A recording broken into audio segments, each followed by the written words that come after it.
അസ്സലാമു അലൈക്കും വറഹ്മത്തുള്ളാഹി. അൽഹംദുലില്ലാഹ് വസ്സലാത്തു വസ്സലാമു അലാ റസൂലില്ലാഹി വഅലാ ആലിഹി വസഹ്ബിഹി അജ്മഈൻ. അമ്മാ ബഅദ് ഇത്തഖുല്ലാഹി ഇബാദല്ലാഹ്. സ്നേഹാദരണീയരായ പണ്ഡിതന്മാരെ, നേതാക്കന്മാരെ, രക്ഷിതാക്കളെ, മക്കളെ, ജീവിതത്തിൻ്റെ എല്ലാ മേഖലകളിലും റഹ്മാനായ അള്ളാഹുവിൻ്റെ വിധിവിലക്കുകൾ കഴിവിൻ്റെ പരമാവധി സൂക്ഷിച്ച് നല്ല ഭക്തരായി ജീവിക്കണം എന്നെന്നോടെന്ന പോലെ ഓരോരുത്തരോടും ഉണർത്തുകയാണ്, വസിയത്ത് ചെയ്യുകയാണ്. അള്ളാഹു നമ്മെ എല്ലാവരെയും അനുഗ്രഹിക്കുമാറാകട്ടെ. കേരളത്തിലെ എല്ലാ ശാഖകളിലും ഫാമിലി മീറ്റുകൾ സംഘടിപ്പിക്കുന്നതിൻ്റെ ആവശ്യകതകളാണ് ഇതുവരെ നമ്മൾ സംസാരത്തിലൊക്കെ കേട്ടത്. നമ്മളതിൽ അറിയേണ്ട ഒരു കാര്യം, ഞാനും നിങ്ങളൊക്കെ രക്ഷിതാക്കളാണ്, മക്കളാണ്. നിലവിൽ നമ്മുടെ ഒരു വീടിൻ്റെ ഒരു സാഹചര്യം എന്ന് പറഞ്ഞാൽ, ആദ്യമൊക്കെ നമ്മൾക്ക് നമ്മുടെ മക്കളെക്കുറിച്ച് ആശങ്കയിരുന്നുണ്ടേനി. ഓലൊക്കെ ഇങ്ങനെ ആകുമോ, പടച്ചോനെ ഈ നാട് ഇങ്ങനെയൊക്കെ ഓലെ കൊണ്ട് ചെയ്യിപ്പിക്കുമോ എന്നൊക്കെ ഉള്ളൊരു ആശങ്കയാണ്.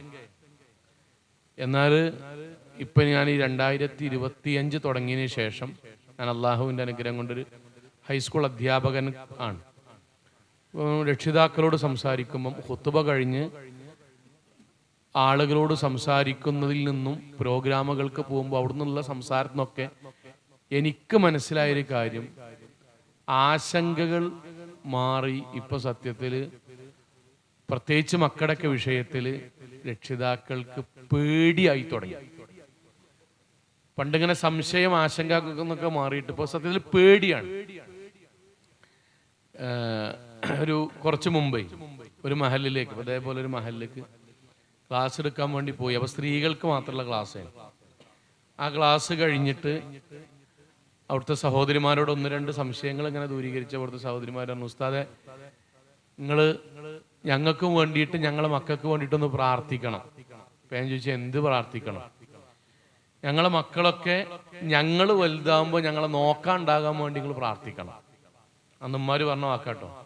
ഓൾക്ക് പ്രായമാകുമ്പോൾ ഈ മക്കളൊക്കെ ഞങ്ങളെ നോക്കാണ്ടാകാൻ വേണ്ടി പ്രാർത്ഥിക്കണം. ഞാൻ പറഞ്ഞു പ്രാർത്ഥിക്കാൻ.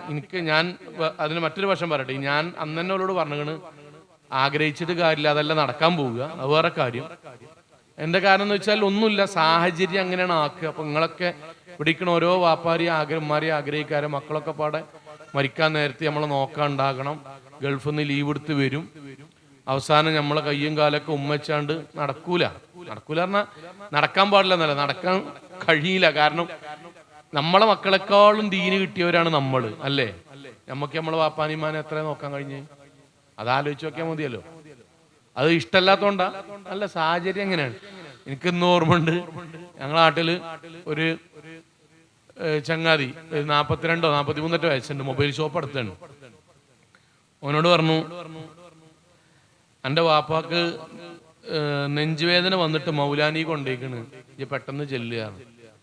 എൻ്റെ പ്രതികാരം എന്താ അറിയോ? ഓനെന്ന് പറഞ്ഞാൽ 42 വയസ്സുണ്ട്, ബാപ്പാക്ക് ഇത് ഏർപ്പാടായിക്കണ്. ഏത് ഇടക്കിടക്ക് നെഞ്ചുവേദന വരിക, അങ്ങോട്ട് മൂപ്പരെ കൊണ്ടുപോകുക, ഞാൻ ഷട്ടർ ആത്തുക, മൗലാനിക്ക് എത്തുമ്പോത്തിന് കുഴപ്പമില്ല അറിയാം, പിന്നെയും ഇങ്ങോട്ട് വരിക, അപ്പൊ അന്ന് പൂട്ടിയിടുക, ഇതൊരു ഏർപ്പാടായിക്കണം. ഞാൻ പറഞ്ഞ സാഹചര്യം മാറി. കിട്ടാൻ വേണ്ടി പ്രാർത്ഥിക്കുക എന്നല്ല, കിട്ടാൻ വേണ്ടി മക്കളോട് ദീനിയായി ജീവിക്കുക എന്നല്ലാതെ വേറെ പരിഹാരമൊന്നുമില്ല. ഞാൻ പറഞ്ഞത്, അന്ന് ഉമ്മാര് പറഞ്ഞത്, ഞങ്ങളെ മക്കള് ഞങ്ങളെ നോക്കാൻ വേണ്ടിയിട്ട് നിങ്ങൾ ദുആ ചെയ്യണം. ആയിക്കോട്ടെ എന്ന് പറഞ്ഞു. അതേ മഹലിലേക്ക് ഞാൻ 2 മാസം കഴിഞ്ഞിട്ട് ക്ലാസ് എടുക്കാൻ വേണ്ടി പോയി. ക്ലാസ് എടുത്ത് കഴിഞ്ഞിട്ട് അതേ ഉമ്മാരെ, മൗലവി നിങ്ങളെ അമ്മക്കും വേണ്ടിയിട്ടൊന്ന് കാര്യമായിട്ട് ദുആ ചെയ്യണം. എന്തിനാണ് ചോദിച്ചു. പ്രായമാകുമ്പോൾ നോക്കാൻ. പ്രായമാകുമ്പോൾ നോക്കൊന്നും വേണ്ടില്ല, ഇനി ഓലി നമ്മളൊന്ന് കൊല്ലാന്നാ മതി, ഇനി അതിന് വേണ്ടി നിങ്ങൾ കാര്യമായിട്ടൊന്ന് ദുആ ചെയ്താൽ മതി. 2 മാസം കൊണ്ട് കാഴ്ചപ്പാട് തന്നെ മാറി. 2 മാസം കൊണ്ട് കാഴ്ചപ്പാട് മാറി. 2 മാസം മുമ്പ് വരെ എന്തിനു അറിയോ? മക്കളൊക്കെ പാടെ ഉണ്ടാകുക, അങ്ങോട്ട് ഉഴിഞ്ഞുതരിക, വെള്ളം തരിക, മഹലിൽ അപ്പോത്തിന് അറിയിക്കുക, ഉസ്താദ് വരിക. 2 മാസം കൊണ്ട് എന്താ അറിയോ? പടച്ചോനെ, ഞാനും എൻ്റെ ഭർത്താവും അല്ലെങ്കിൽ ഞാനും എൻ്റെ കുടുംബത്തിലെ ആൾക്കാർ ഞങ്ങൾ എവിടെയെങ്കിലും പോയി ജീവിച്ചുകൊണ്ട് ഓല് ഞങ്ങൾക്ക് തൽക്കാലം അള്ള തന്ന ആയുസിൽ ഓല് കുറക്കാൻ തന്നാ മതി. ഇനി കൊല്ലാനോ കുരുടാൻ തരാനോ കൗത്ത് പിടിച്ച് നക്കാനോ, ഒരു ചങ്ങാതി കുടുംബത്തിലെ 5 ആൾക്കാരെ കൊന്ന പോലെ ഞങ്ങളെ കുടുംബത്തിലാകാന്നാ മദീനിൻ എന്നുള്ളടത്ത് കാഴ്ചപ്പാട് മാറി. അതാ പറഞ്ഞ കാഴ്ചപ്പാട്. ഞാൻ ഖുത്ബ പറയുന്ന മഹല്ലിൽ നല്ല ആരോഗ്യമൊക്കെ ഉള്ള നല്ലൊരു യുവാവുണ്ട്. യുവാവ് എന്ന് പറഞ്ഞാൽ ഈ പറഞ്ഞ പോലെ 40-45 വയസ്സുണ്ടാവും. നല്ല ആരോഗ്യമുള്ള യുവാവ്. അദ്ദേഹം എന്നോട് ഖുത്ബയിൽ എന്നോട് പറയാണ്, മൗലവിങ്ങൾ ഈ ഖുത്ബയില് മക്കള് ബാപ്പാനെ കൊല്ലിനെ പറ്റിയിട്ട് കാര്യമായിട്ട് പറയാനട്ടോ. ഞാൻ ചോദിച്ചു എന്തിനാ ചോദിച്ചു. ഒന്നുമില്ല, എനിക്കൊക്കെ പേടിയുണ്ട്. ഞാൻ പറഞ്ഞു നിങ്ങൾക്ക് പേടിയുണ്ടെങ്കിൽ പിന്നെ എന്റെ കഥ എന്താണ്? മൂപ്പര് 4 ആളെ കൊന്നിച്ചെന്ന് തല്ലും, അത്രയും ആരോഗ്യമുണ്ട് മൂപ്പർക്ക്. മൂപ്പരെ കുട്ടികൾ മൂപ്പരെ കൊല്ലും എന്നുള്ള പേടി. ഞാൻ പറയണത് ടോട്ടൽ ചിത്രം മാറി. നമ്മളെ നോക്കണമെന്നോ അവർ നമ്മുടെ കൂടെ ഉണ്ടാണെന്നോ നമ്മുടെ പാരമ്പര്യം സംരക്ഷിക്കണമെന്നോ എന്നൊക്കെ ആഗ്രഹിച്ചെടുത്ത് നിന്ന് പടച്ചോനെ അപമാനിതരാകാതെ മാനഹാനി ഇല്ലാതെ അവനാന്റെ ജീവിതത്തിൽ മറ്റൊരു മതം അവർ പുൽകാതെ, എന്റെ ആൺകുട്ടി മറ്റൊരു ആൺകുട്ടിയെ കല്യാണം കഴിക്കാതെ, എന്റെ പെൺകുട്ടി മറ്റൊരു പെൺകുട്ടിയുടെ കൂടെ ഒളിച്ചോടാതെ അപമാനമില്ലാതെ ഈ ദുനിയാവൊന്നൊന്ന് ജീവിച്ച് തീർന്ന് കിട്ടിയാൽ മതിയേനി എന്നുള്ളിടത്ത് കുടുംബം മാറി. അള്ളാഹു കാത്തുരക്ഷിക്കുമാറാകട്ടെ. എന്താ പരിഹാരം? നമ്മൾ വളരെ ചുരുങ്ങിയ കാര്യം സംസാരിക്കണം കേട്ടോ. എന്താ പരിഹാരം? ഈ പ്രശ്നങ്ങൾ നമ്മളൊക്കെ പറയുന്നു, ഞാനും പറയുന്നു. എന്താ പരിഹാരം? നമ്മുടെ മക്കളെ നന്നായി ഭൗതിക വിദ്യാഭ്യാസം ചെയ്തു എന്നതുകൊണ്ട് മാത്രം എന്നുള്ള വാചകം പ്രധാനം കേട്ടോ. എന്നതുകൊണ്ട് മാത്രം നമ്മൾക്ക് സമാധാനത്തിൽ ഉറങ്ങാൻ കഴിയുന്നുണ്ടോ? ഇല്ലാന്നാണ് ശരി. നമ്മുടെ മക്കളെ നമ്മൾ ഭൗതികമായി നന്നായി പഠിപ്പിച്ചു. അവർ നല്ല ആരോഗ്യമുള്ളവരായി, അവർ നല്ല സൗന്ദര്യമുള്ളവരായി. അതുകൊണ്ട് നമ്മൾക്ക് സമാധാനത്തിൽ ജീവിക്കാൻ കഴിയുന്നുണ്ടോ? കഴിയണില്ല. പിന്നെ എന്തുകൊണ്ടേ കഴിയുള്ളൂ നമ്മളെ? ഒന്നാമത്തെ 2 ആശയം പറയുള്ളൂ. ഒന്നാമത്തെ ആശയം, നമ്മുടെ മക്കൾക്ക് അള്ളാഹുവിന്റെ ദീന് കിട്ടിയാൽ നമുക്ക് സമാധാനത്തിൽ ജീവിക്കും ചെയ്യാം, മരിക്കും ചെയ്യാം. ഞാൻ ഉദാഹരണം പറയാം പെട്ടെന്ന് മനസ്സിലാൻ വേണ്ടി. എൻ്റെ ഒരു അടുത്തൊരു സുഹൃത്തായ പണ്ഡിതനായൊരു വ്യക്തി, അദ്ദേഹം പറഞ്ഞതാണ്, അദ്ദേഹം ഒരു ഫാമിലി മീറ്റിന് പങ്കെടുക്കാൻ വേണ്ടി പോയി. കുടുംബത്തിൽ ചെറിയൊരു മീറ്റാണ്. അപ്പോ ആ മീറ്റില് ഗൾഫിൽ നിന്ന് 10-28 വയസ്സുള്ള ഒരു മകൻ ഗൾഫിൽ നിന്ന് വന്നിക്കണം. അപ്പൊ ഗൾഫിൽ നിന്ന് നാട്ടിലേക്ക് വരുന്ന ആൾക്കാർ ഞാൻ ഗൾഫിൽ നിന്നാണ് വന്നതെന്ന് അറിയിക്കാൻ വേണ്ടി അങ്ങാടി നിന്നൊക്കെ ചില വർത്താനൊക്കെ പറയും. ഫ്രൂട്ട്സ് കടയിൽ കയറിയാണ്ട് ആപ്പിള് മുന്തിരൊക്കെ മുശക്കലാക്കി എടുക്കുന്നൊക്കെ പറയും. ഒരു കീസിലിട്ട് തരും പറഞ്ഞാൽ മതി. പക്ഷെ അത് പറഞ്ഞാൽ മൂപ്പർക്ക് ഒരു ദമ്മിട്ടൂല. അപ്പൊ ഞാൻ സൗദിയിൽ നിന്നാണ് ദമാമെന്നാണ് വന്നതെന്നൊക്കെ അറിയാൻ വേണ്ടി രസമാണ്. പെണ്ണുങ്ങളോട് കട്ടൻ ചായ സൂറ എന്നൊക്കെ പറയും. പെണ്ണുങ്ങൾക്ക് സൂറാന്ന് കേൾക്കുമെങ്കിലും മൂപ്പർക്കൊരു സമാധാനമാണ്. ഞാൻ കുറച്ച് അറബിയൊക്കെ പഠിച്ചിക്കണ്, അവിടെ പോയിട്ട് അറബിനോട് ഫുൾ അറബി തന്നെയാണ് എന്നൊക്കെ തോന്നുന്നു. അതേപോലെ അദ്ദേഹം ഗൾഫിൽ നിന്ന് വന്നപ്പം പുതിയ iPhone 60 Pro Max പുതിയ 1.5 ലക്ഷം 1.25 ലക്ഷത്തിന്റെ ഫോണും കൊണ്ടാ വന്നത്. ഫാമിലി മീറ്റിന്റെ ഫോട്ടോ ഇങ്ങനെ അവൻ എടുക്കുകയാണ്. ഞാൻ ഇനി പറയണതിന് ഇതിന്റെ വിഷയത്തിന്റെ മർമാട്ടോ. ഇങ്ങനെ ഫോട്ടോകൾ എടുത്തു, ഇതേപോലെ വീഡിയോകളൊക്കെ ഇങ്ങനെ എടുത്തിട്ട് ഫോൺ ഇങ്ങനെ വെച്ചിട്ട് ഓൻ എന്തിനോന്ന് പുറത്തു പോയപ്പോ ഒന്നമ്മ വന്നിട്ട് ഫോണിന്റെ അടിയത്തെ പാത്രം ഒറ്റൊരു വലി. അത് കണ്ടിട്ടില്ല. ഗൾഫിൽ നിന്ന് 1.5 ലക്ഷത്തിന് വാങ്ങിയൊരു ഫോണ് നാട്ടിലെത്തി 4ാമത്തെ ദിവസം ഉമ്മണ് വലിച്ചപ്പോ അത് നേരെ ഡിസ്പ്ലേ താഴത്ത് ഇങ്ങനെ ടക്ക് എന്നാണ് വീണു. ഡിസ്പ്ലേ മൊത്തം പൊട്ടി, ഫോണ് ഫുൾ കാലി, വർക്ക് ചെയ്യണില്ല. ഉമ്മണ് വന്നു, എന്തെണ്ണിയെ പറ്റിയത്? കാരണം അത് വലിച്ചാണ്ട് ഉമ്മ പോയി. ശബ്ദം കേട്ടും വന്നിട്ട് എന്തെണ്ണിയെ പറ്റിയത് എന്ന് ചോദിച്ചു. എല്ലാം വന്നിട്ട് പറഞ്ഞു, ഉമ്മച്ചിയെ 2 ഫോണുണ്ട് എനിക്ക്. ഒരു നല്ല ഫോൺ, ഒരു ആകാത്ത ഫോണും. നല്ല ഫോൺ ഞാൻ സൗദിയിൽ വെച്ച് പോന്നു, ആകാത്തത് എങ്ങനെയെങ്കിലും ഒഴിവാക്കണം എന്ന് വിചാരിച്ച നാട്ടിൽ കൊണ്ടുവന്ന് അതിലാപ്പ ഞാൻ കുറെ വീഡിയോ ഒക്കെ എടുത്തിന്. ഇപ്പൊ ഉമ്മച്ചിന്റെ കൈ കെട്ടിയിട്ട് താഴത്തേക്ക് വീണു, കംപ്ലീറ്റ് പോയി. അൽഹംദുലില്ലാ, ഇനി സുഖമായിട്ട് ഒഴിവാക്കാം. എങ്ങനെ ഒഴിവാക്കണം എന്ന് ഞാൻ വിചാരിച്ച് നിൽക്കേനി. ഉമ്മ ഞങ്ങളെ കൈയ്യെട്ടി താഴത്ത് വീണു, അൽഹംദുലില്ലാ ഇനി ഒഴിവാക്കാലോ എന്ന് അദ്ദേഹം പറഞ്ഞു. ഉമ്മയാണ് പോയതിനു ശേഷം എൻ്റെ ഏറ്റവും അടുത്ത സുഹൃത്ത് പണ്ഡിതനായ അദ്ദേഹത്തെ ക്ലാസ് എടുക്കാൻ വേണ്ടി വന്നതാണ്. അണച്ച് ചേർത്ത് പിടിച്ച് ദേവണ കരഞ്ഞു. എന്നിട്ട് പറഞ്ഞു, മൗലവി 8 മാസം ഞാൻ എൻ്റെ ശമ്പളത്തിന്റെ കുറച്ച് ഭാഗം എടുത്തച്ച് വാങ്ങിയ ഫോണാണിത്. പൂതിയച്ച് വാങ്ങിയ ഫോണാണ്. ആ ഫോണാണ് 4ാമത്തെ ദിവസം ഉമ്മാന്റെ കയ്യെട്ടി താഴ്ത്ത് വീണ്. പക്ഷെ ഉമ്മ വന്നിട്ട് അതെന്താ എണ്ണിയെ പറ്റിയെന്ന് ചോദിക്കുമ്പം എന്താ നിങ്ങൾ കാട്ടിയത്? ഞാൻ അത്ര പൂതിയച്ച് വാങ്ങിയൊരു ഫോൺ നിങ്ങൾ എന്തിനാ വന്ന അന്തം കുന്തം അല്ലാതെ വലിച്ചിട്ടാണ് താഴത്തേക്കാണ് പൊട്ടിച്ചെന്ന് ഞാൻ ചോദിക്കുകയാണെങ്കിൽ ചിലപ്പോൾ ഞാൻ ചോദിച്ച ചോദ്യം കുട്ടി നിലക്ക് ഉമ്മ മറന്നേക്കാം. പക്ഷെ എന്റെ കൈയോണ്ടാണല്ലോ എന്റെ കുട്ടിന്റെ ഫോൺ പൊട്ടിയത് എന്നുള്ളൊരു സങ്കടം ഉണ്ടല്ലോ, അതിന്റെ അമ്മ മരിക്കും വരെ മറക്കൂല. പടച്ചോനെ, മണലാരണ്യത്തിൽ എന്റെ കുട്ടി ദാമ്പത്യം പോലും മറന്നിട്ട് വെയിൽ കൊണ്ടുണ്ടാക്കി പൈസ കൊണ്ട് വാങ്ങിയൊരു ഫോൺ എന്റെ കൈയോണ്ട് പൊട്ടിയാലോ എന്ന സങ്കടം എന്റെ അമ്മാന്റെ ഒക്കെ ഒന്നും മാറൂല. എന്തിനാ അമ്മാനെ ഇടങ്ങാറാക്കണ്? സാരല്ല സാരല്ല, ഇപ്പൊ അമ്മ സന്തോഷത്തിൽ പോയില്ലേ. ഞാൻ ഗൾഫിൽ പോയ വീണ്ടും ഒരു ഫോൺ വാങ്ങാൻ ഉമ്മാന്റെ ആ സന്തോഷം മാത്രം മതി. ഞാൻ ഇവിടെ ഇരിക്കണ ഓരോ വാപ്പാടുമാണ് ചോദിക്കാണ്, ആ കുട്ടി ആ വീടിന് എന്താ കൊടുക്കണത്? സന്തോഷാണോ സങ്കടാണോ? സന്തോഷം. നിങ്ങൾ ആരെങ്കിലും ചോദിക്കോ ഓൻ എത്ര ഹൈറ്റ് ഉണ്ട്? ഇല്ല. ഓൻ എത്ര പഠിച്ചിക്കണെന്ന് ചോദിക്കോ? ഇല്ല. ഓന് പൂച്ചക്കണ്ണാണോ ചോദിക്കോ? ഇല്ല. ഓൻ കല്യാണ സദസ്സിങ്ങനെ വന്ന ഭയങ്കര രസമുള്ള പുതിയാപ്പിളയാണെന്ന് ചോദിക്കോ? ഓന് കഷണ്ടി ഉണ്ടോ ഇല്ലെന്ന് ചോദിക്കോ? ഇതൊന്നും സന്തോഷത്തിന്റെ മാനദണ്ഡല്ല. പിന്നെ ഓൻ എന്തേ ആ വീടിന് സന്തോഷം ഉണ്ട് എന്ന് പറയാൻ, അവൻ വഴി ആ വീട്ടിൽ സന്തോഷാണെന്ന് പറയാൻ കാരണം എന്താ അറിയോ? റിളല്ലാഹു ഫീ റിദൽ വാലിദൈൻ, ഉമ്മാന്റെയും ബാപ്പാന്റെയും തൃപ്തിയിലാണ് അള്ളാന്റെ തൃപ്തി എന്ന ദീന് അവനിലുണ്ട്. ഖലാസ്, ഇതാണ് മാർഗം. ക്ലാസ് കഴിഞ്ഞത്രേ ഉള്ളൂ, നമ്മളതുള്ളൂ.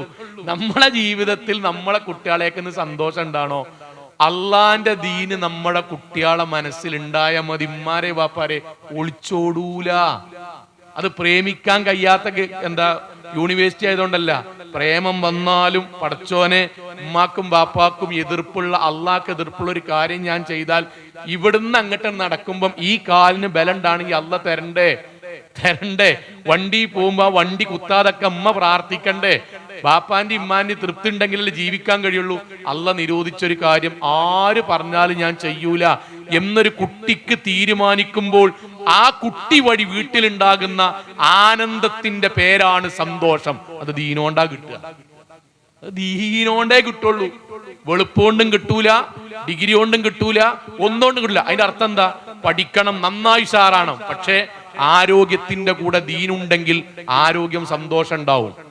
ഭംഗിയുടെ കൂടെ ദീനുണ്ടെങ്കിൽ ഭംഗി സന്തോഷാകും. ജോലിയുടെ കൂടെ ദീനുണ്ടെങ്കിൽ ജോലി സന്തോഷാവും. ഇല്ലെങ്കിൽ ആലോചിച്ച് നോക്കി, ഇതൊക്കെ നമുക്ക് പേടിയാവും. ഞാനൊരു ഉദാഹരണം കൂടി പറയാം പെട്ടെന്ന് മനസ്സിലാകാൻ. ഖുത്ബ കഴിഞ്ഞു, ഒരു 60-70 ഇടയ്ക്ക് വയസ്സുള്ളൊരു വാപ്പ, ഇവിടെ ഇരിക്കണ പലരുടെയും പ്രായം, വന്നിട്ട് എന്നോട് പറഞ്ഞു, മോലെ എനിക്കിന്ന് സ്കൂൾ ഉണ്ടോ ചോദിച്ചു. അപ്പൊ അന്ന് വെള്ളിയാഴ്ച ഒഴിവേനു, സ്കൂൾ ഒഴിവേനു അന്ന്. ഞാൻ പറഞ്ഞില്ല. എന്നാ എല്ലാവരും പോയി കഴിഞ്ഞിട്ട് എനിക്ക് നിങ്ങളോട് സംശയം ചോദിക്കാണ്ട്. ആയിക്കോട്ടെ എന്ന് പറഞ്ഞു. അപ്പൊ എല്ലാവരും പോയി ഏറ്റവും ബാക്കിൽ ഇരുന്ന് നിസ്കരിക്കേണ്ട ആൾക്കാർ പടിമങ്ങനെ ഇരുന്ന് നിസ്കരിക്കും. അവിടെ അദ്ദേഹം വന്നിട്ട് ഇരുന്നിട്ട് പറഞ്ഞു, എനിക്ക് 3 മക്കളാണ് മോലെ. ഒന്നാമത്തവൻ ഗൾഫിലാണ്, അവന്റെ ഭാര്യയും കുട്ടികളും ഞങ്ങളെ കൂടെ തറവാട്ടിലാണ്. രണ്ടാമത്തെ പെൺകുട്ടിയാണ്, അവളെ കല്യാണം കഴിപ്പിച്ച് വിട്ടിട്ടുണ്ട്. മൂന്നാമത്തത് ആൺകുട്ടിയാണ്, അവന് 30 വയസ്സായി. 25-ാമത്തെ വയസ്സിൽ അവൻ വലി തുടങ്ങിയതാണ്. പിന്നെ പൊടിയായി, സ്റ്റിക്കറായി, സിറിഞ്ചായി, ഇപ്പൊ MDMA ആണ്. ലഹരി, അവർക്ക് നേരെ പറഞ്ഞ ലഹരി. രാത്രി 2 മണിക്ക് വീട്ടിൽ ടക് ടക് ടക് എന്ന ശബ്ദം കേട്ടിട്ട് ഞാനും എന്റെ ഭാര്യയും, അഥവാ ഓന്റെ അമ്മയും ബാപ്പയും ഞങ്ങള് ഇറങ്ങി നോക്കുമുണ്ട്. മൂത്ത ജ്യേഷ്ഠന്റെ ഭാര്യയുടെ ആഭരണം വെച്ച അലമാര അവൻ രാത്രി 2 മണിക്ക് കുത്തി തുറക്കണ്. ഓടിപ്പോയി ഓന്റെ അമ്മ കയ്യിനൊടിച്ച്, മനെ എന്തീ കാട്ടണെന്ന്. ഓനൊരൊറ്റ തള്ളു, ഓന്റെ അമ്മ താഴ്ത്തിക്കണ് വീണു. ഉമ്മ താഴെ വീഴുന്നത് അവൻ കണ്ടിട്ട് ഓന്റെ കയ്യ് പടച്ചില്ല. ഉമ്മ അവിടെ കിടന്ന് കരയണത് കണ്ടിട്ട് ഓന്റെ കണ്ണ് നിറഞ്ഞില്ല. എന്തേണ്യ ചെയ്യണെന്ന് തളർന്ന് കിടക്കണ ഉമ്മ ചോദിച്ചിട്ട് അവന് ജവാബ് പറയാൻ നാവ് പോലും അവൻ അനക്കിയില്ല. അവൻ കുത്തു തുടർന്നു. അവന് ജേട്ടന്റെ ഒരു ചെറിയ കുട്ടിയുണ്ട്, മോലി പെൺകുട്ടിയാണ്, കഴുത്തിൽ ചെറിയൊരു മാലുണ്ട്. അവന് ആ മാല പിടിച്ചൊരൊറ്റ വലി. ഞാൻ കയ്യിന് ഇങ്ങനെ പിടിച്ചു, മാല പൊട്ടിയില്ല, പക്ഷെ കുട്ടിന്റെ കഴുത്തില് മാല വലിഞ്ഞു. ഇപ്പോഴും ചോര കിനിഞ്ഞ പാട് ആ കുട്ടിന്റെ കഴുത്തിലുണ്ട്. അപ്പൊ ഞാൻ ചോദിച്ചു, നിങ്ങൾ എന്തൊരു സംശയം ചോദിക്കാനാണെന്ന് പറഞ്ഞല്ലോ, എന്താണ്? അതേപോലെ ഇസ്ലാമിൽ വകുപ്പുണ്ടോന്ന് ചോദിച്ചു. എന്തിന്? എന്റെ ആ മകനെ കൊന്നിട്ട് ഞാൻ സറണ്ടറായി പോലീസ് ശിക്ഷ കഴിഞ്ഞ് തിരിച്ചു വരാൻ ദീർഘായുസ് അല്ലാഹ് തരുകയാണെങ്കിൽ ഒരു ഹജ്ജോ ഉംറോ ചെയ്താൽ പുറത്ത് കിട്ടാൻ ഇസ്ലാമിൽ വകുപ്പുണ്ടോ? എൻ്റെ ജീവിതത്തിൽ ഇന്നവരെ ഒരു മനുഷ്യൻ അങ്ങനെ ചോദിച്ചിട്ടില്ല. ഒരു മനുഷ്യനെ കൊല്ലാൻ ഇസ്ലാമിൽ വകുപ്പുണ്ടോ? അപ്പൊ ഞാൻ ഭയങ്കര അങ്ങനെ സ്തബ്ധനായി നിൽക്കുകയാണ്. അപ്പൊ അദ്ദേഹത്തിന്റെ അടുത്ത് ഇങ്ങനെ വന്നിട്ട് ചോദിച്ചു, നിങ്ങൾക്ക് തോന്നുന്നുണ്ടോ മൗലവി ഞാൻ അന്തല്ലാതെ ചോദിക്കുകയാണ്? ഞാനൊരു വികാരത്തിൽ ഏതോ ഒരു ദേഷ്യത്തിൽ പെട്ടെന്ന് ആലോചിച്ചുണ്ടാക്കിയൊരു ചോദ്യമാണ്. അങ്ങനെ ഒരു അന്തല്ലാതെ ചോദിക്കാൻ നിങ്ങൾ എഴുതുന്നുണ്ടോ? ഇല്ല മൗലവി, സ്വന്തം മകനെ കൊല്ലാൻ ഒരു വാപ്പ ദീനിന്റെ ഫത്വ ബുദ്ധിയില്ലാതെ ചോദിക്കൂല, വികാരത്തിൽ ചോദിക്കൂല. 5 കൊല്ലായി എന്റെ വീട്ടിൽ താറാളുറങ്ങിയിട്ട് 5 കൊല്ലായി. ഓൻ വീട്ടിക്ക് വരുന്നത് പേടി, വാതിൽ തുറക്കണ പേടി, വാതിൽ കുറ്റിടുന്ന പേടി, ബാത്റൂമിൽ കയറുന്ന പേടി, കല്യാണത്തിന് അവനെ കൊണ്ടുപോണ പേടി, വീട്ടിൽ നിർത്തിപ്പോണ പേടി, കുട്ടിയാളെ മുന്നിൽ കൂടെ പോണ പേടി, കുട്ടിയാളവന്റെ വാടത്തുനിന്ന് ഓടിപ്പോണ പേടി, കൂടെ ഉണ്ടാകുന്നതും കൂടെ അല്ലാതെ പേടി, പോലീസ് ജീപ്പ് മുന്നിൽ കൂടെ പോകുമ്പോൾ നെഞ്ചത്ത് പേടി. 6 ആളുകൾ 5 കൊല്ലായിട്ട് എന്റെ വീട്ടിൽ ഉറങ്ങിയിട്ടില്ല. എന്റെ ഭാര്യ എന്റെ കണ്ണ് കുഴിക്ക് പോയിക്കണ് ഓനെ പേടിച്ചിട്ട്. അന്ന് ഞാൻ 2-3 കൊല്ലായി ആലോചിക്കണ് ഇങ്ങനൊരു ഫത്വ ചോദിക്കാൻ. അവനെ തീരുമാനമാക്കിയാൽ പടച്ചോൻ എനിക്ക് ഒരു ഹജ്ജോ ഉംറക്കോ ദീർഘായുസ് നൽകി പുറത്തു തരുമെങ്കിൽ മൗലവി ഞാൻ ചെയ്യും. കാരണം ബാക്കിയുള്ള 5 ആൾക്ക് ഇങ്ങുള്ള ആയുഷ്കാലം മുഴുവൻ സമാധാനത്തിൽ ജീവിക്കാൻ കഴിയോലോ. ഞാൻ അതെങ്കിലും ഒരു ബാപ്പ നിലക്ക് ചെയ്യണ്ടേ? ഇന്റെ വീട്ടിൽ ജീവിക്കണ ഓന്റെ ചേട്ടന്റെ ഭാര്യക്കും കുട്ടിയാക്കും ഇന്റെ പെണ്ണുങ്ങൾക്കും സമാധാനം കൊടുത്തില്ലെങ്കിൽ ഞാൻ എന്ത് വാപ്പിയാണ്? ഞാൻ നിങ്ങളോട് ചോദിക്കാം, ഇവിടെ ഇരിക്കണം ഞാനടക്കം ചോദിക്കാൻ. ഞാൻ 3 കുട്ടികളെ വാപ്പിയാട്ടോ. അവൻ ആ വീട്ടിൽ എന്താണ്? സങ്കടമാണ്. ആ വീടിനെ മുഴുവൻ നശിപ്പിക്കാണ്. ആ വീട്ടിലെ മുഴുവൻ ആളുകൾക്കും അവൻ സങ്കടക്കയം ഉണ്ടാക്കാണ്. നിങ്ങൾ ചോദിക്കോ ആരെങ്കിലും, ഓൻ 10ാം ക്ലാസ് ഫെയിലാണോ അല്ല പാസ്സാണോ? പാസ്സായി ഫെയിലായി, എന്താ സങ്കടങ്ങൾക്ക് വ്യത്യാസം? ഓ എഞ്ചിനീയറായി, MBBS-കാരനായി, അവൻ ആ നാട്ടിൽ ഭംഗിയുള്ളവനായി, ഓ നാട്ടിലെ സ്പോർട്സ്മാനായി, എന്താ കുട്ടികളുടെ കാര്യം? വീട്ടിൽ സങ്കടായില്ലേ? എന്തേ പ്രശ്നം? എന്തേ കാരണം? എല്ലാം ഉണ്ട്. ഉമ്മാന്റെയും ബാപ്പാന്റെയും കോപത്തിലാണ് അള്ളാന്റെ കോപം എന്ന ദീൻ കിട്ടണില്ല. ജീവിതത്തിൽ ഏതെങ്കിലും ലഹരി ഇങ്ങനെ വെക്കുമ്പം അല്ല ശപിച്ചിട്ടുണ്ട്. ഞാൻ എങ്ങാനും ലഹരി ഏതെങ്കിലും ഒരു പൊടിയോ അല്ലെങ്കിൽ ചെക്കന്മാര് പറയണ പോലെ ഏതെങ്കിലും സ്റ്റിക്കറോ അല്ലെങ്കിൽ സ്റ്റാമ്പോ അല്ലെങ്കിൽ പാനിയോ ബിയറോ എന്തായിക്കോട്ടെ, ഞാൻ ആരും കാണാതെ അത് ഉപയോഗിക്കുമ്പോ പടച്ചോൻ ഈമാൻ എന്റെ ശരീരത്തിൽ നിന്ന് ഈമാൻ എങ്ങനെ വലിച്ചെടുക്കും. ഷർട്ട് ശരീരത്തിൽ നിന്ന് വലിച്ചെടുക്കാൻ എത്ര സെക്കൻഡ് മതിയോ അതുപോലെ ഞാൻ ബാങ്ക് കേട്ട് മുസ്ലിമായി ജീവിച്ച ഞാൻ 26ാമത്തെ വയസ്സിലാണ് ലഹരിയുടെ ഒരു കഷ്ണം ഉപയോഗിക്കണമെങ്കിൽ അന്നത്തോടുകൂടി ഞാൻ എന്റെ ജീവിതത്തിൽ ഈമാൻ നഷ്ടപ്പെട്ട് കാഫിറായി മരിക്കേണ്ടി വരും. മൈത്തത്തൻ ജാഹിലിയ, അബൂജഹൽ ചത്തു മലക്കും പോലെ ഞാൻ ചത്തു മലക്കേണ്ടി വരും എന്ന ദീനില്ലാത്തതുകൊണ്ടമ്മാരെ. ബാക്കിയൊക്കെ ഉണ്ടല്ലോ ബാപ്പാരെ, ദീനില്ലാത്തതുകൊണ്ടാണ്. ദീനുള്ളതുകൊണ്ടാണ്. നിങ്ങൾ ആലോചിച്ച് നോക്കി, ഇവിടുത്തെ എത്രയോ എന്താ ഇസ്ലാഹി ചെക്കന്മാരുണ്ടല്ലോ, MSM ISM ചെക്കന്മാര്. ഇപ്പൊ ഞാൻ കഴിഞ്ഞ മാസം ഹൈദരാബാദ് നമ്മുടെ കുട്ടികൾക്ക് ക്ലാസ് എടുക്കാൻ വേണ്ടി ഹൈദരാബാദ് യൂണിവേഴ്സിറ്റിയിലാ പോയത്. എത്രങ്ങാനും ആൺകുട്ടികളും പെൺകുട്ടികളാണ്. ഓല നാട്ടില് ബാപ്പല്ല അമ്മല്ല ആരുമില്ല. ഹൈദരാബാദിലാ ഓല് വലിച്ചാ നാട്ടിലറിയോ? ഓല് വെച്ചാൽ അമ്മോനറിയോ? എന്താ ആ നാട്ടില് ആ സാധനം സുലഭമായിട്ട് കിട്ടുന്നു. അങ്ങാടി കൂടെ എത്ര പോന്ന ബോട്ടിൽ പോലെ കിട്ടുന്നു. എന്തേ നമ്മൾ ഒറ്റ കുട്ടി വെക്കാത്ത? എന്തേ വെക്കാത്ത? നിങ്ങൾ ആലോചിക്കുക, എന്തേ വെക്കാത്ത? ബാപ്പി അളാപ്പിയും കാണുന്ന എഴുതിട്ട് അല്ല. പിന്നെ ലോകത്ത് എവിടെ പോയാലും, ഇവിടുന്ന് ഊട്ടിക്ക് ചുരം കയറി പോയാലും, ഇവിടുന്ന് ഗുണ്ടിൽപേട്ടി പോയാലും, ഇവിടുന്ന് മൂന്നാർക്ക് പോയാലും, എല്ലാ ചങ്ങായിമാരൊപ്പം പോയാലും എല്ലാ രസത്തിലുണ്ടെങ്കിലും അല്ല നിഷിദ്ധമാക്കിയൊരു സാധനം ഞാൻ വെച്ചാൽ വഹുവ മഅക്കും, അല്ല എന്റെ കൂടെ ഉണ്ട്. ഐനമാ കുൻതും, വാതിൽ കുറ്റിട്ടാലും റൂമിൽ അല്ല ഉണ്ട്. വാതിൽ കുറ്റിട്ടാലും റൂമിൽ അല്ലുണ്ട്. ബാപ്പാനെ മറച്ചാലും അല്ലുണ്ട്. യൗമ തുബില സറായിർ, പരലോകത്ത് പടച്ചോനത് അതേപോലെ സ്ഥലവും നാടും റൂമും പൊട്ടിച്ച കുപ്പിയും കുടിച്ച ചങ്ങായിമാരൊപ്പം പോയ ടൂറിന്റെ വഴിയും അല്ല നാളെ പരലോകത്ത് കൊണ്ടുവരും. അങ്ങാടിയിലെ ആളുകളുടെ മുന്നിൽ വെച്ച് പരസ്യമായിട്ടുള്ള വിചാരണക്ക് വിധേയാക്കും. ഈ പേടി ഉണ്ടാ കൂട്ടരെ, ഈ പേടിന്റെ പേരാണ് ദീൻ. അത് പെരിയിലുണ്ടായ പേടിക്കണ്ട, അത് പെരിയിലില്ലേ. ഉമ്മാരോട് പറയാണ്, വാപ്പാട് പറയാണ്, എത്ര നിങ്ങൾ തറവാടിത്തം പറഞ്ഞാലും ഞങ്ങൾക്ക് അഡ്രസ് എഴുതി പറഞ്ഞുതരാ. കരഞ്ഞ് ഈ ദുനിയാവുന്ന് മരിച്ചുകൊണ്ടിരും. നിങ്ങൾ ഒരു കാര്യം ഞാൻ പറയട്ടെ, എന്റെ മകൻ ആദരിക്കണിന്റെ മാനദണ്ഡം എന്താ? എന്റെ വാപ്പ മാഷാണ്, എന്റെ വാപ്പ മൗലവിയാണ്, അതുകൊണ്ട് ഞാൻ ആദരിക്കണം. നിങ്ങൾ ഏത് കുട്ടികളോട് പറയണേ? ഏത് കുട്ടികളോടാ പറയണേ? എന്നാൽ എന്റെ വാപ്പ കൂലിപ്പണിക്കാരനാണ്, എന്റെ വാപ്പ റബ്ബർ വെട്ടുന്നാണ്, എന്റെ വാപ്പ ഡ്രൈവറാണ്, എന്റെ വാപ്പ മാഷാണ്, എന്തായിക്കോട്ടെ, എന്റെ അമ്മ എന്തായിക്കോട്ടെ, അതിന്റെ വാപ്പിയമ്മയാണ്. ഞാൻ അവരെ ആദരിക്കൽ എന്റെ സ്വർഗത്തിന്റെ ഭാഗമാണ്. അതാണ് ദീൻ. അതുണ്ടാണെങ്കിൽ നമ്മളെ കുടുംബത്തെ ദീനിലേക്കാണ് കൊണ്ടുവരണം, ദീനിക്കാണ് കൊണ്ടുവരണം. ദീന് വിട്ടാൽ ഇതൊന്നും വിഷയം ഉണ്ടാവില്ല. അതിന്റെ സങ്കടമാണ് ഇപ്പൊ നമ്മൾ അനുഭവിക്കുന്നത്. ഒരു അനുഭവം കൂടി പറയാം. ഞാൻ ഈ ഭാഗം പൂർത്തിയാക്കാൻ വേണ്ടിയിട്ടാണ്. കോഴിക്കോട് ജില്ലയിൽ ഒരു നിക്കാഹിന് വിളിച്ചു. വലിയൊരു ഓഡിറ്റോറിയത്തിനാണ്, വലിയ എന്ന് പറഞ്ഞാൽ ഒരു 10-700 ആക്കി ഇരിക്കാൻ പറ്റണ, 800 ആക്കൊക്കെ ഒന്നിച്ചിരിക്കാൻ പറ്റുന്ന ഓഡിറ്റോറിയത്തിനാണ്. അപ്പം വിളിച്ചപ്പോൾ തന്നെ ഞാൻ പറഞ്ഞടാ, എനിക്കന്ന് 2 മണിക്ക് ഈ തിരൂര് ഭാഗത്ത് പരിപാടി ഉണ്ട്. എൻ്റെ വീട് നിലമ്പൂരാട്ടെ. അപ്പൊ നിലമ്പൂരിന്ന് കോഴിക്കോട്ടേക്ക് നിക്കാഹിന് പോയി, പിന്നെ 2 മണിക്ക് തിരൂരിക്ക് ഇങ്ങോട്ടാണ്. ഇങ്ങോട്ട് എൻ്റെ വീട്ടിലേക്ക് വരും. ഭയങ്കര ഡ്രൈവിങ്ങാ വരിക. അപ്പൊ ഞാൻ പറഞ്ഞു എടാ എത്തൂലാന്ന്. അപ്പൊ അവിടുന്ന് എനിക്ക് എപ്പോഴും ഓർമ്മയുണ്ട് വാട്സപ്പില്, മൗലവി 11 മണിക്ക് കൃത്യം നിക്കാഹ് തുടങ്ങും, 11:20 കഴിയും, 11:25 നമ്മൾ ചോറ് വിളമ്പും, 11:35 ആകുമ്പോഴത്തിന് നിങ്ങൾക്ക് ഇറങ്ങാം, 45 ആകുമ്പോഴത്തിന് പോകാം. തെർത്തീബാക്കി അപ്പൊ തന്നെ എനിക്ക് ഉറപ്പേനെ എഴുതിയിരുന്നോ മാശയിക്കാരെന്ന്. കാരണം മാഷന്മാരാണ് ഈ തെർത്തീബാക്കി വണ്ടി കയറ്റുക. ബാക്കിയുള്ളവർ കുറച്ചൊക്കെ ഈമാണ്ടാവും.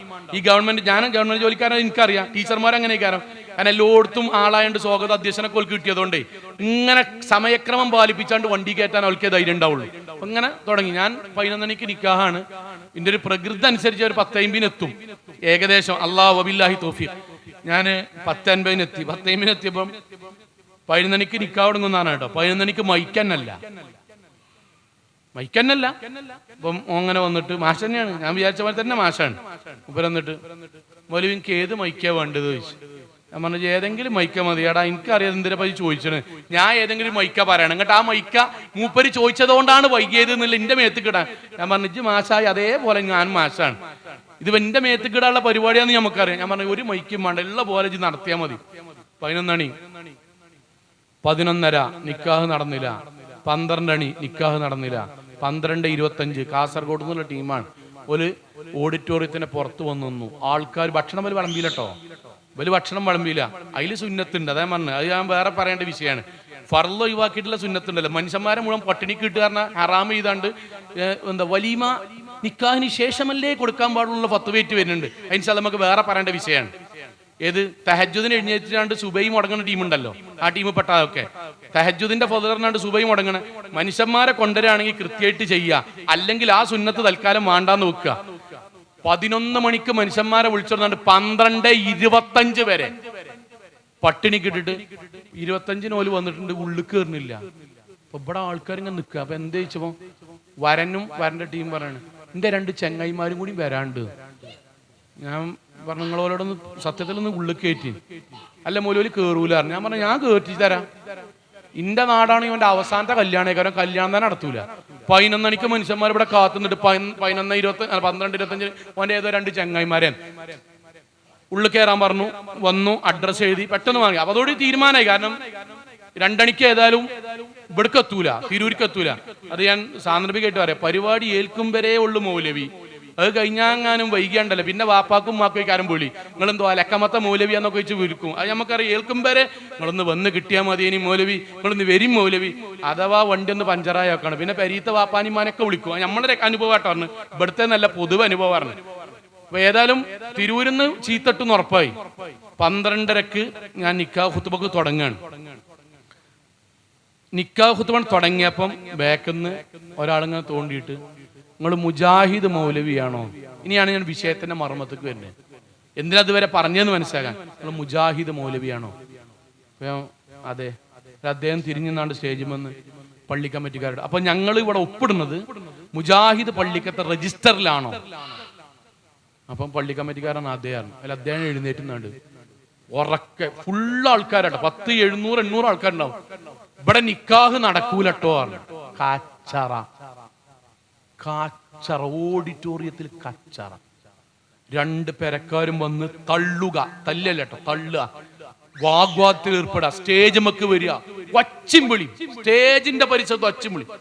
2-3-4 മിനിറ്റ് ഒക്കെ ഞാൻ നിന്നിട്ട് ഞാൻ ലാസ്റ്റോട് അതിലത്തെ ഒരാളോട് വന്നിട്ട് പറഞ്ഞു, നോക്കി നിങ്ങൾ 2 കൂട്ടരും കുടുംബക്കാരാണ്, നിങ്ങൾ തല്ലേ കൊല്ലേ ജാറം മൂടെ കുഴിച്ചിടെ എന്തെങ്കിലും ചെയ്തോളി, ഇതിൽ 2ലും പെടാത്ത ആളാണ്, നിങ്ങൾ ഇങ്ങനെ വണ്ടി കയറ്റി കൊണ്ടുവന്നതാണ്, 11 മണിക്ക് ഇതൊക്കെ നടക്കും എന്ന് പറഞ്ഞിട്ട് നിങ്ങൾ ഇന്റെ കാര്യത്തിൽ തീരുമാനാക്കി. കാരണം നിങ്ങളിത് കഴിഞ്ഞിട്ട് വേറെ ബിരിയാണി നിന്ന് നിങ്ങൾ പോകും.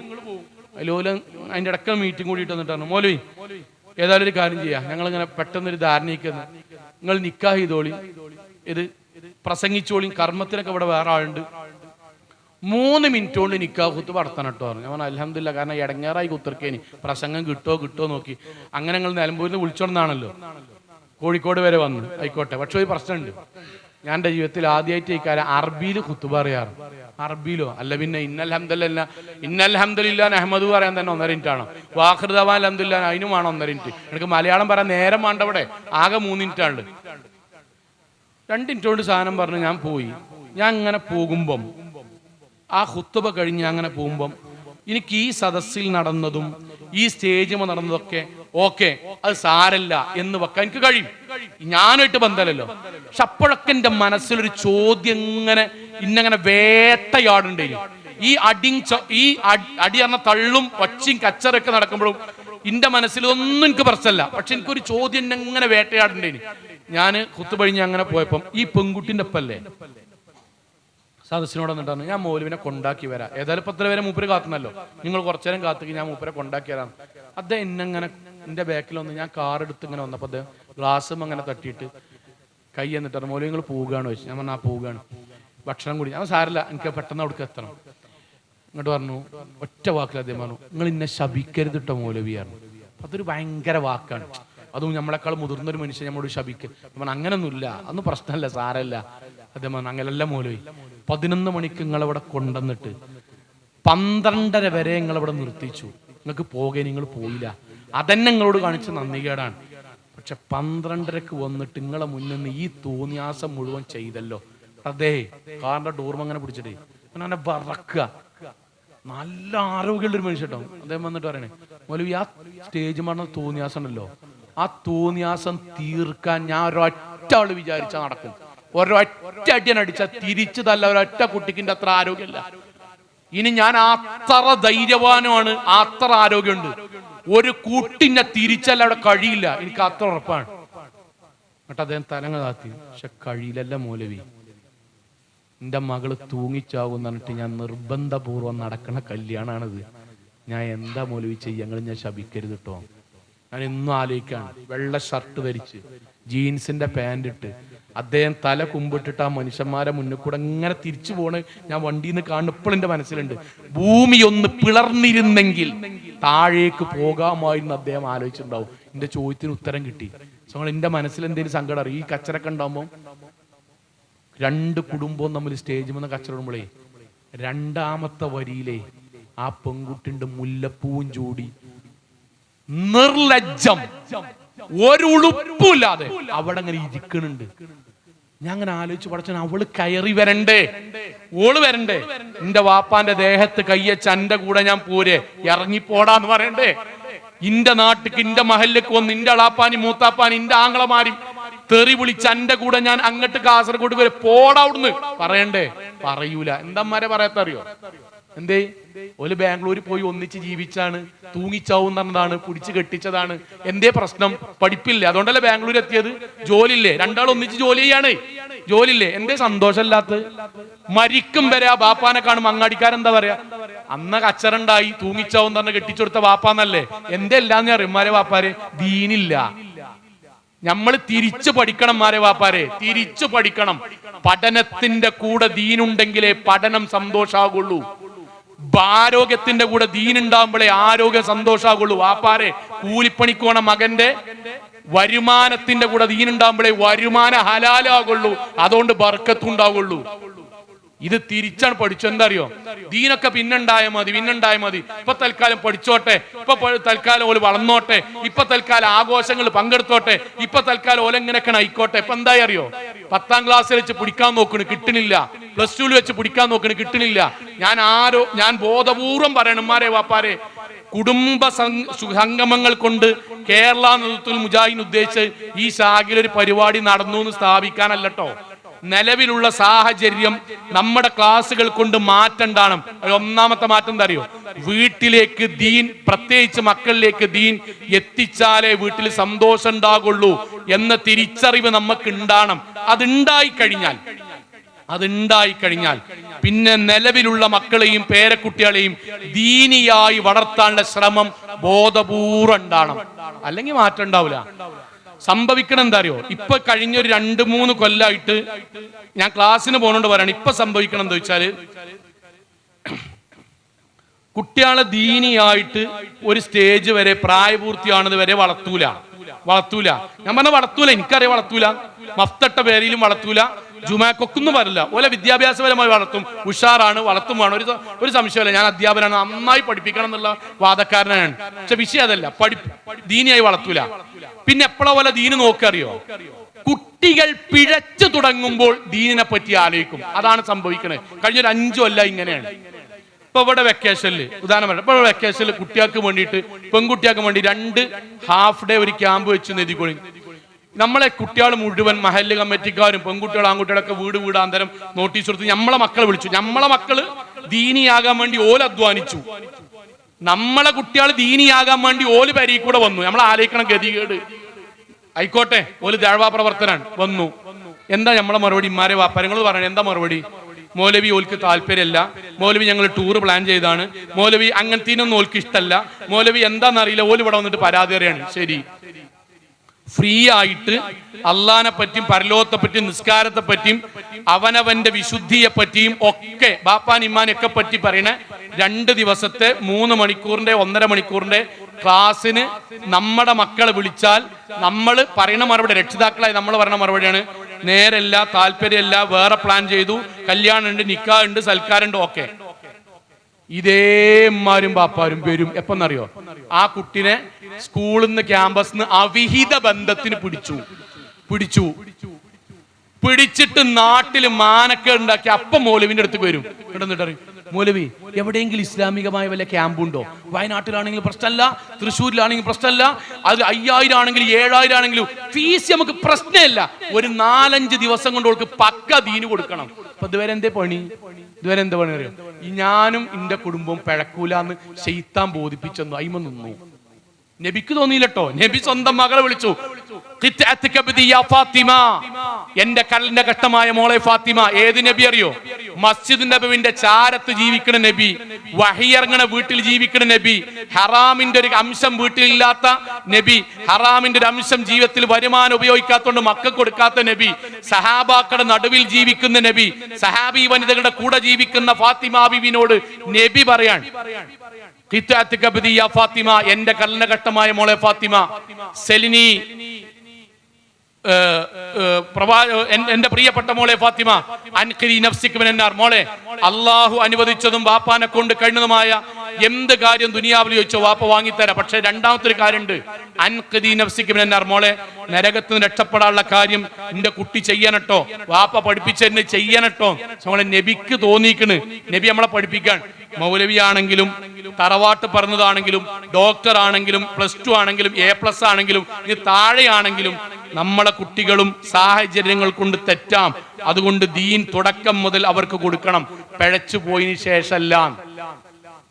ആൺകുട്ടികളെ MSMന്റെ കാര്യത്തിലൊക്കെ വിളിച്ചു നോക്കേണ്ടി ബാപ്പാര് പറയല്ലോ, ഓനതിനൊന്നും താല്പര്യം, എയിന് താല്പര്യമില്ല, എയിന് താല്പര്യമില്ല.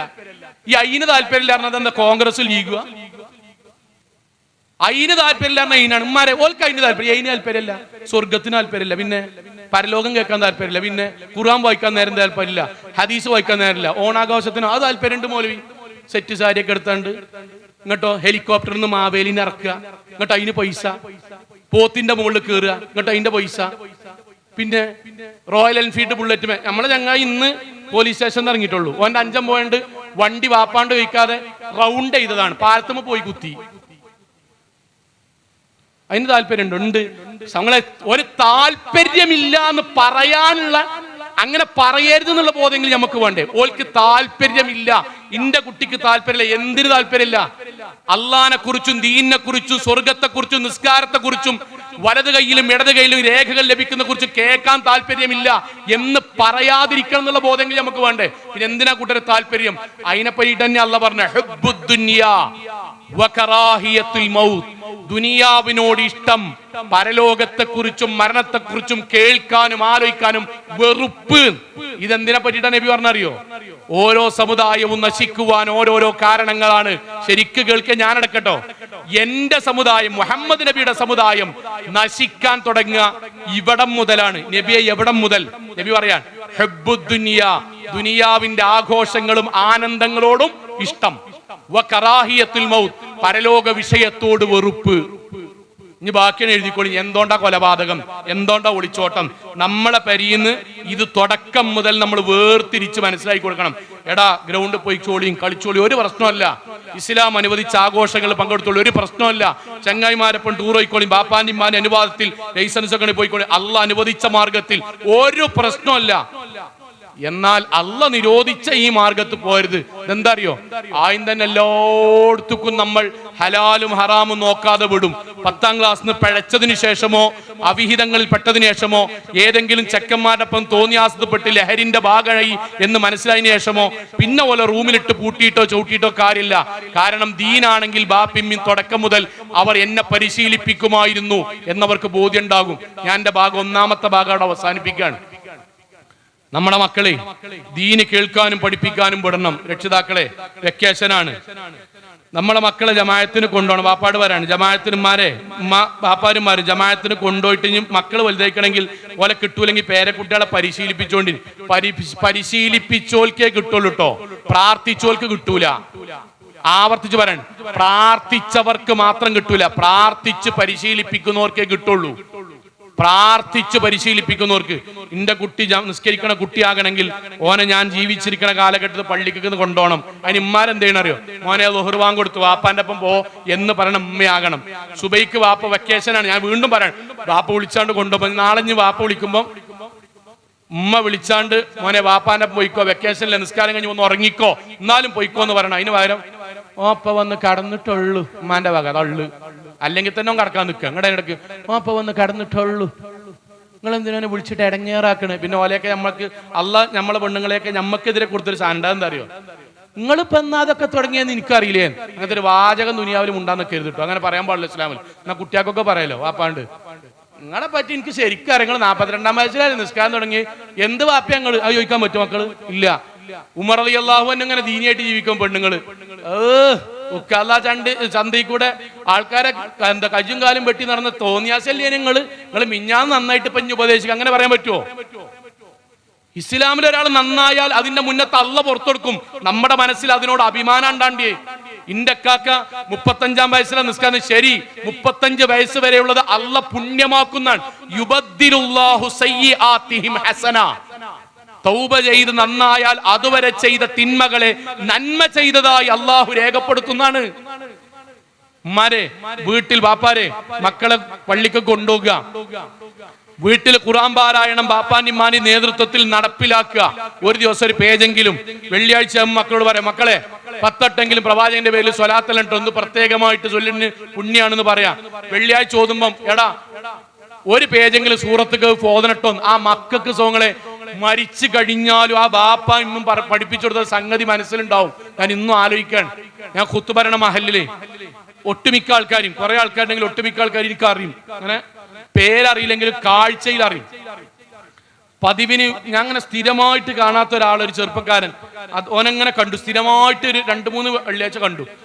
അദ്ദേഹത്തോട് പോയിട്ട് സലാം പറഞ്ഞു, വർത്തമാനം പറഞ്ഞു. അപ്പൊ അദ്ദേഹം പറഞ്ഞു, ഞാൻ ഗൾഫിലാണ് മൗലവി, അവിടുത്തെ സെൻട്രേറ്റ് ഒക്കെ ബന്ധമുണ്ട്, ജോലിയൊക്കെ പറഞ്ഞു. അപ്പൊ നമുക്ക് നമ്മളുടെ സംസാരത്തിൽ നമുക്ക് അതേ ഒരു വൈബ് കിട്ടുന്ന ആൾക്കാരുണ്ടാവുമല്ലോ.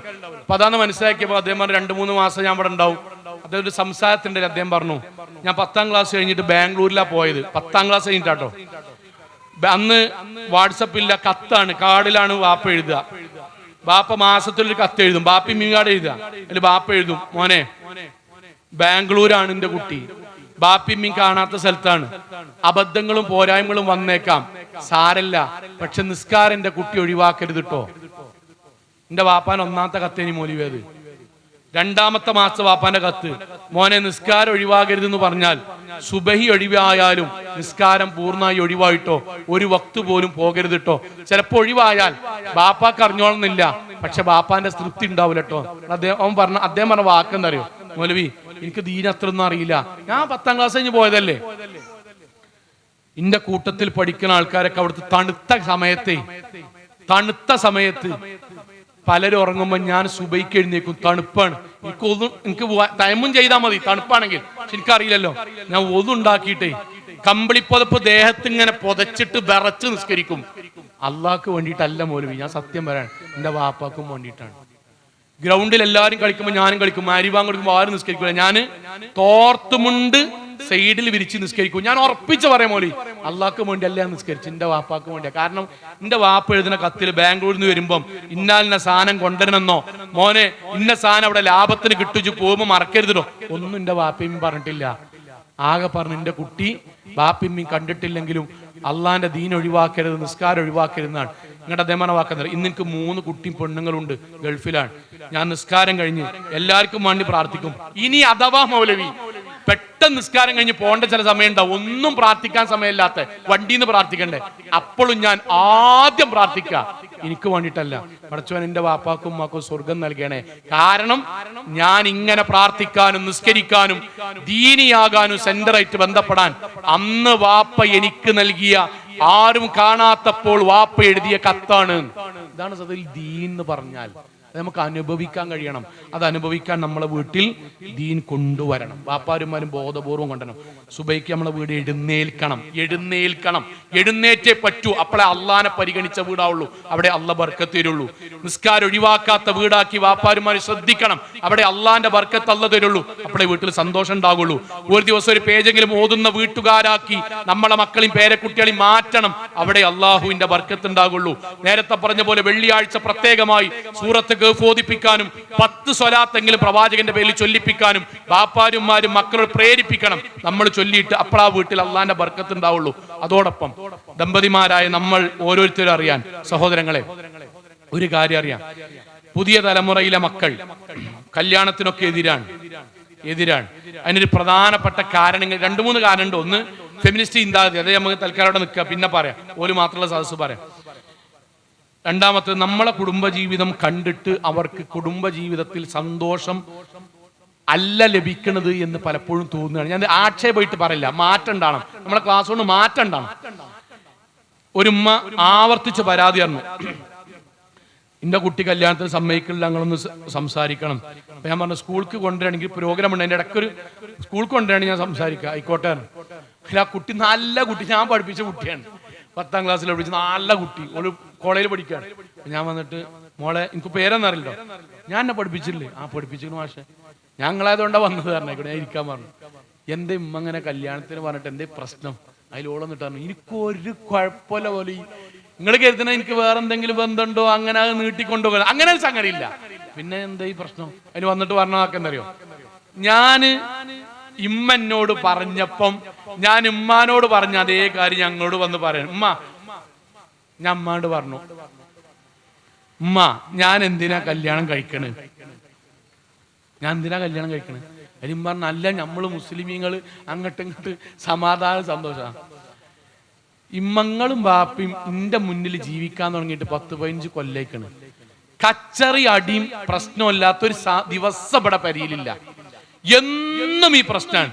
ഞാൻ ഉമ്മാണ്ട് വെച്ചു, ഉമ്മ എന്തിനാണ് ഉമ്മ ഞാൻ ഇപ്പൊ ഇങ്ങനെ പോണോടുന്ന് നാട്ടിലത്തെ ഒരു 1500 ആൾക്കാർക്ക് ചോറും വെച്ചാണ്ട് തല്ലാൻ വേണ്ടിയിട്ടും കൊല്ലാൻ വേണ്ടിയിട്ടും ഇനി എന്തിനാ അമ്മ കൊടുക്കണത്? എനിക്ക് അതിന് മാത്രം ഉത്തരം കിട്ടിയാൽ മതി, ബാക്കിയൊന്നും എനിക്ക് പ്രശ്നമല്ല. അതൊരു ചോദ്യമാണ്. ബാക്കി പെൺകുട്ടികളെ മൈൻഡിലുള്ള സാധനം ഉണ്ടല്ലോ, എന്ത് സ്വാതന്ത്ര്യം പോകുന്നൊക്കെ ഉള്ളത് ലോക്കലാന്ന് പിന്നെ മനസ്സിലാവും, കുറച്ച് കേട്ടാ വേറെ ക്ലാസ് പറയാം. ചിറക് മുറിക്കണതാണ്, സ്വാതന്ത്ര്യം പോണതാണ്, പറക്കാൻ കഴിയൂല ഒക്കെ പറഞ്ഞ സാധനം ഉണ്ടല്ലോ, അതൊക്കെ 2 ദിവസം കൊണ്ട് തീരുമാനമാവും, കുഴപ്പമില്ല. പക്ഷെ അത് കുറച്ചും കൂടി വളർന്നാൽ മതി, അപ്പൊ മനസ്സിലാവും എന്തൊരു പൊട്ടത്തിയേനി ഞാൻ. ഇപ്പൊ 5ാം ക്ലാസ്സിൽ നിന്ന് നമ്മൾ ഭയങ്കര സംഭവമാക്കി തോന്നിയത് ഇപ്പൊ ഭയങ്കര ലോക്കലാന്ന് തോന്നില്ലേ, അതേമാതിരി മനസ്സിലാവും. 5ാം ക്ലാസ്സിലൊക്കെ പെരീന്ന് ബാപ്പാനൊക്കെ ഞെട്ടിച്ചു പോയി, പൈസ ഉണ്ടാക്കി പിന്നെയും വന്ന് ബാപ്പാനെ ഞെട്ടിക്കണൊക്കെ തോന്നി. ഇപ്പൊ ആലോചിക്കുമ്പോൾ പടച്ചോനെ ഞാൻ തന്നെയാണോ ഇതൊക്കെ ആലോചിച്ചിന് ആലോചിക്കുമ്പോൾ തൊലിങ്ങനെ പൊളിക്കാൻ തോന്നില്ലേ, അതേമാതിരി തോന്നി. ഏതറിയോ, സ്വാതന്ത്ര്യം പോകും. ഞാൻ ലളിതമായിട്ട് പറയാണ്, സ്വാതന്ത്ര്യം പോണ നല്ല പെൺകുട്ടികളെ പ്രശ്നം.